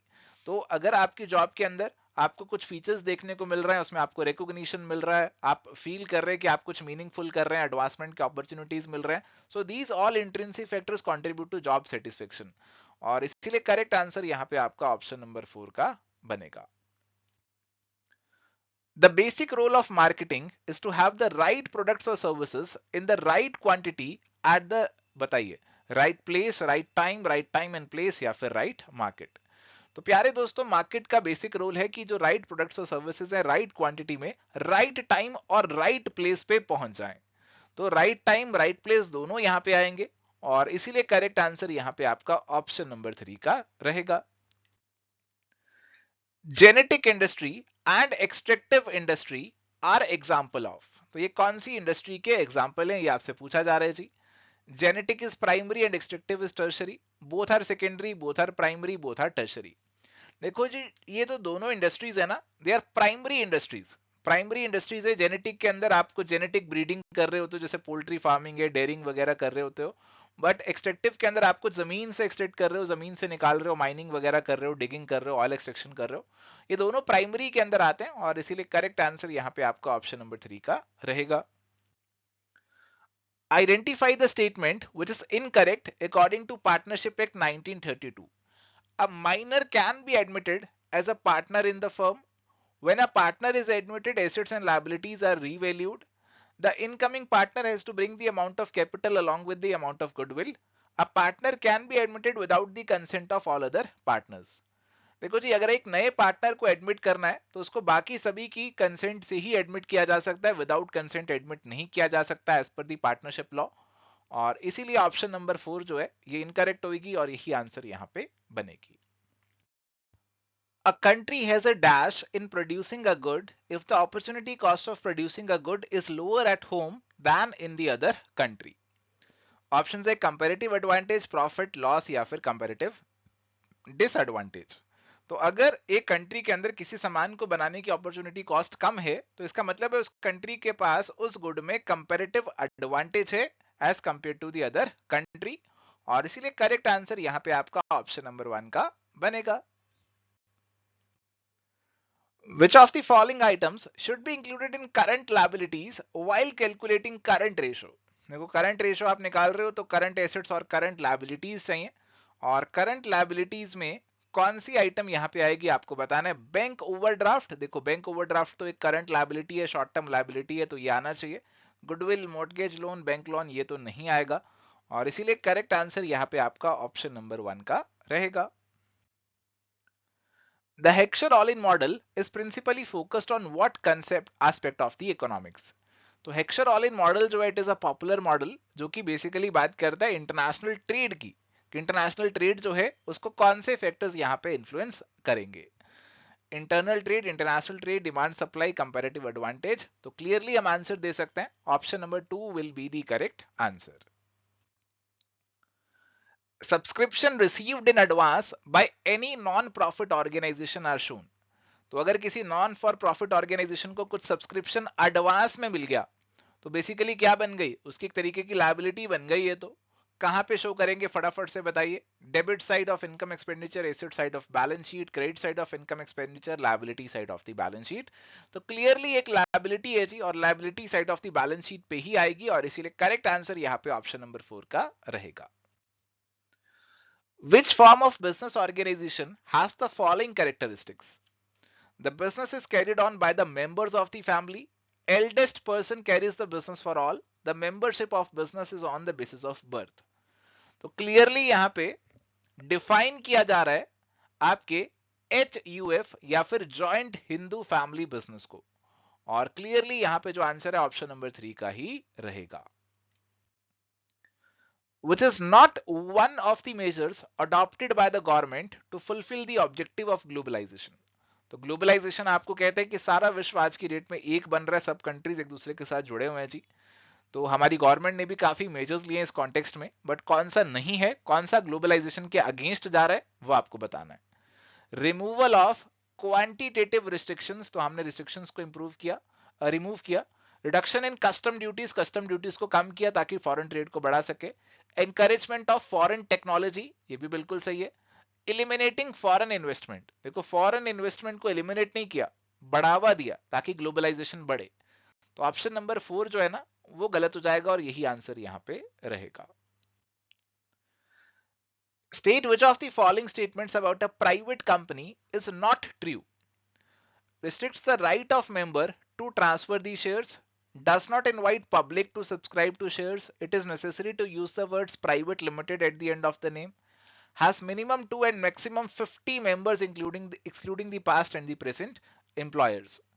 तो प्यारे दोस्तों, प्राइवेट कंपनी के अंदर रिस्ट्रिक्शन तो देखने को मिलता है जी, प्राइवेट लिमिटेड वर्ड भी लगाने पड़ता है, बट जो मिनिमम मेंबर्स हैं वो दो हैं, मैक्सिमम 200 तक यहाँ पे हो सकता है, 50 नहीं हो सकते, 200 तक हो सकता है, और फॉर दिस रीजन हमारा जो ऑप्शन नंबर 4 है वो यहाँ पे करेक्ट बनेगा.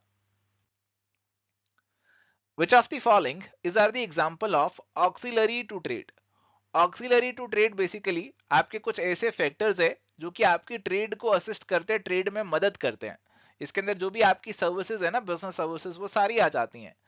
एडवर्टीजमेंट, इंश्योरेंस, बैंकिंग, इंटरमीडियरीज, ये सभी लोग प्यारे दोस्तों कहीं ना कहीं हमारी जो ट्रेड है ना उसको असिस्ट कर रहे होते हैं, बढ़ावा दे रहे होते हैं, उसमें मदद कर रहे होते हैं, और ये सभी को कहीं ना कहीं आप ऑक्सिलरी टू ट्रेड मान सकते हो. करेक्ट आंसर ऑप्शन नंबर 2 जो है वो यहाँ पे बनेगा. Which of the following activities is not the economic activity? Economic activity मतलब आप कुछ कमाने के लिए वो एक्टिविटी कर रहे हो. Farmer growing rice for his own consumption. A teacher teaches in the school and gets salary. A factory owner produces school bag for sale in the market. A maid serves at home in return of money. तो 2, 3, 4 में तो clearly आपको पैसे का angle दिख रहा है, but first वाले में कोई पैसे का एंगल नहीं है, और इसीलिए यही आंसर यहाँ पे बनेगा. All those activities which are concerned with the extraction and production of natural resources and reproduction and development of living organism, plants, etc. come under manufacturing industry, primary industry, secondary industry या फिर extractive industry. देखो कौन सी activities जो हैं, कौन सी industry के अंदर वो सभी एक्टिविटीज आ जाएंगी जिसमें आप कुछ जमीन से एक्सट्रैक्ट कर रहे हैं, नेचुरल रिसोर्सेज का इस्तेमाल कर रहे हैं, आप कुछ लिविंग ऑर्गेनिज्म से जुड़ा हुआ काम कर रहे हैं. तो ये सारी जो है ना प्यारे दोस्तों, ये हमारी प्राइमरी इंडस्ट्री के अंदर आ जाएंगी. इसके अंदर फर्दर हमारे पास जेनेटिक आती है, एक्सट्रैक्टिव आती है, फर्दर कैटेगराइजेशन रहती है, बट ये सारी चीजें हमारी प्राइमरी इंडस्ट्री से जुड़ी हुई हैं. Perpetual succession is the salient feature of. Perpetual succession का मतलब है कि आपका बिजनेस चलता रहेगा, लोग आएंगे चले जाएंगे, मेंबर्स चेंज होते रहेंगे, आपका बिजनेस चलता रहेगा. Joint Hindu family, joint stock company, cooperative society या फिर पार्टनरशिप फर्म. तो ये वाला जो फीचर है प्यारे दोस्तों, it is primarily associated with the joint stock company, और इसीलिए आंसर यहां पे ऑप्शन नंबर 2 का बनेगा. Dash suggested that an appropriate balance should be maintained between centralization and decentralization of the authority. तो प्यारे दोस्तों, यहाँ पे कौन से मैनेजमेंट थिंकर ने बोला था कि सेंट्रलाइजेशन और डिसेंट्रलाइजेशन के बीच में एक एप्रोप्रिएट बैलेंस का होना बहुत जरूरी है? Henry Ford, Elton Mayo, FW Taylor या फिर हेनरी फ्योल. तो ये वाली जो स्टेटमेंट है ये आपके हेनरी फ्योल ने दी थी. उन्होंने बात करी थी कि एक प्रॉपर बैलेंस यहाँ पे होना बहुत जरूरी है, और इसीलिए आंसर ऑप्शन नंबर 4 यहाँ पे रहेगा. The term dash refers to economic activities which are concerned with the conversion of resource into useful goods or to mean the group of firms producing the similar goods. तो कौन सी ऐसी term है जो denote करती है कि हम अपने जो प्रोडक्ट्स है उसको कुछ यूजफुल फॉर्म में कन्वर्ट कर रहे हैं, या फिर एक ग्रुप ऑफ फर्म्स जो एक जैसा प्रोडक्ट बना रही हैं? इंडस्ट्री, कॉमर्स, बिजनेस या फिर ट्रेड. देखो जो ग्रुप ऑफ फर्म्स एक जैसा प्रोडक्ट बना रही हैं उनको बेसिकली इंडस्ट्री बोला जाता है, और कई बार जब इंडस्ट्री वर्ड हम सुनते हैं हमें लगता है कोई फैक्ट्री की बात हो रही है जिसमें एक प्रोडक्ट को दूसरे प्रोडक्ट में कन्वर्ट किया जा रहा है. तो यहाँ पे जो हमारा आंसर बनेगा, this term is basically going to be industry. Answer is going to be option number 1. Dash is the highest level of need in the Maslow's need hierarchy theory of motivation. तो Maslow की जो need hierarchy theory है उसमें सबसे highest level पे कौन सी need आती है आपसे पूछा जा रहा है जी. तो इस नीड हायरार्की थ्योरी में हमें 5 लेवल्स देखने को मिल जाते हैं जी. सबसे नीचे आपका आता है जी आपकी जो बेसिक नीड्स हैं, फिजियोलॉजिकल नीड्स. उसके बाद आती हैं आपकी सिक्योरिटी या सेफ्टी नीड्स. उसके बाद सोशल नीड्स आती हैं. इसके बाद आती हैं आपकी एस्टीम नीड्स या प्रेस्टीज नीड्स, और टॉप पे आती हैं सेल्फ एक्चुअलाइजेशन नीड्स. और इसलिए करेक्ट आंसर यहाँ पे जो बनेगा, that is going to be option number 4. Who coined the principle of science not rule of thumb? Robert's theory, Marshall's theory of need, Ricardo's theory, F.W. Taylor. देखो जो F.W. Taylor थे उनका ये मानना था कि हर एक काम को करने का एक बेस्ट साइंटिफिक तरीका हो सकता है जिससे आपकी एफिशिएंसी मैक्सिमम आएगी. तो ये प्रिंसिपल उन्होंने ही दिया था और करेक्ट आंसर इसीलिए यहां पे आपका ऑप्शन नंबर 4 का बनेगा। This type of plan determines the sequence of any work performance, name it. Procedure, strategy, policy, objective. देखो जो आपके प्रोसीजर्स होते हैं वो बेसिकली आपको बताते हैं कि किसी भी काम को करने का क्या तरीका होगा, क्या सीक्वेंस ऑफ स्टेप्स आप उसके अंदर फॉलो करेंगे। सो करेक्ट आंसर यहां पे जो बनेगा that is going to be the procedure. Who is known as father of scientific management. Scientific management के फादर किसे बोला जाता है? Henry Ford, FW. Taylor, Henry Fayol या फिर एल्टन मायो। तो साइंटिफिक मैनेजमेंट के जो फादर हैं उनको किसको बोला जाता है जी? वो बोला जाता है एफ.डब्ल्यू. टेलर को। और इसीलिए करेक्ट आंसर यहाँ पे जो बनेगा that is going to be option number 2। Which of the following parties is not one of them who are interested in financial analysis of a company? इनमें से कौन सी पार्टी कंपनी की फाइनेंशियल एनालिसिस के अंदर इंटरेस्टेड नहीं रहेगी? Debtor, management, government या फिर क्रेडिटर्स। देखो कंपनी की अगर हम फाइनेंशियल एनालिसिस की बात करें तो मैनेजमेंट तो काफी इंटरेस्टेड रहेगी, आपके जो क्रेडिटर्स है वो भी लोन देने से पहले इंटरेस्टेड रहेंगी, जो गवर्नमेंट है वो भी टैक्सेस को लेकर और कई बार सब्सिडी वगैरह को लेकर आपकी जो फाइनेंशियल स्टेटमेंट्स है उनमें इंटरेस्टेड रहती हैं। बट डेटर्स नॉर्मली इंटरेस्टेड नहीं रहते। डेटर्स वो लोग हैं जिनसे आपने पैसे लेने हैं, तो उनको कोई फर्क नहीं पड़ता। जिन्होंने आपको पैसे दिए हुए हैं उनको काफी फर्क पड़ता है आपकी फाइनेंशियल पोजीशन से। तो correct answer is going to be option number 1। Which of the following techniques of scientific management is defined in the statement management should find one best way to perform a task? तो आपको एक best तरीका identify करना चाहिए जिससे किसी काम को किया जा सकता है। Method study, fatigue study, motion study या फिर टाइम स्टडी। तो बेसिकली यहाँ पे आपकी जो टेक्निक की बात हो रही है दैट इज मेथड स्टडी, कि किस मेथड से किसी काम को द बेस्ट तरीके से किया जा सकता है। तो answer is going to be option number 1।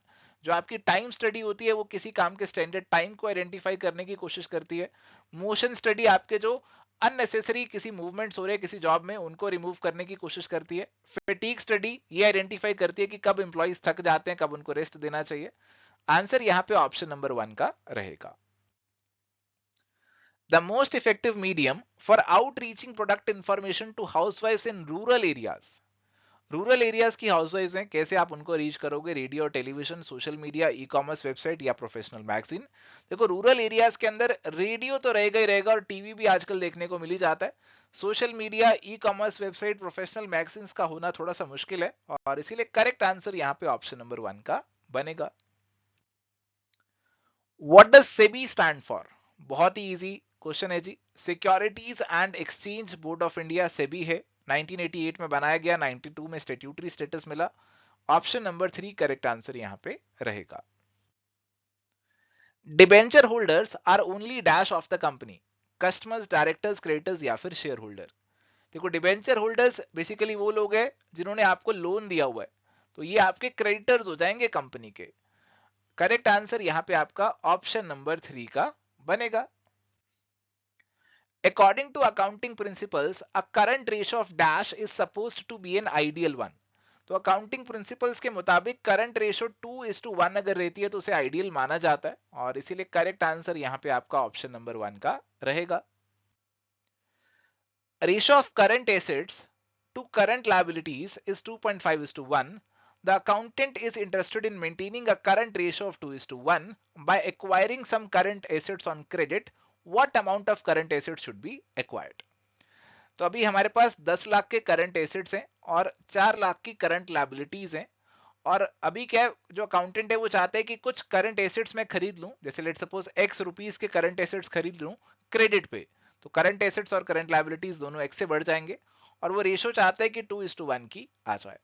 तो आप इसे सॉल्व कर लीजिए तो आपके पता लग जाएगा भैया कितने आपको यहाँ पे करंट एसेट्स खरीदने चाहिए और इससे x की वैल्यू आपकी 2 लाख की निकल कर आ जाएगी कि 2 लाख के करंट एसेट्स खरीद लो क्रेडिट पे, उससे आपकी रेशियो 2:1 की हो जाएगी और इसीलिए करेक्ट आंसर यहाँ पे आपका ऑप्शन नंबर 4 का बनेगा।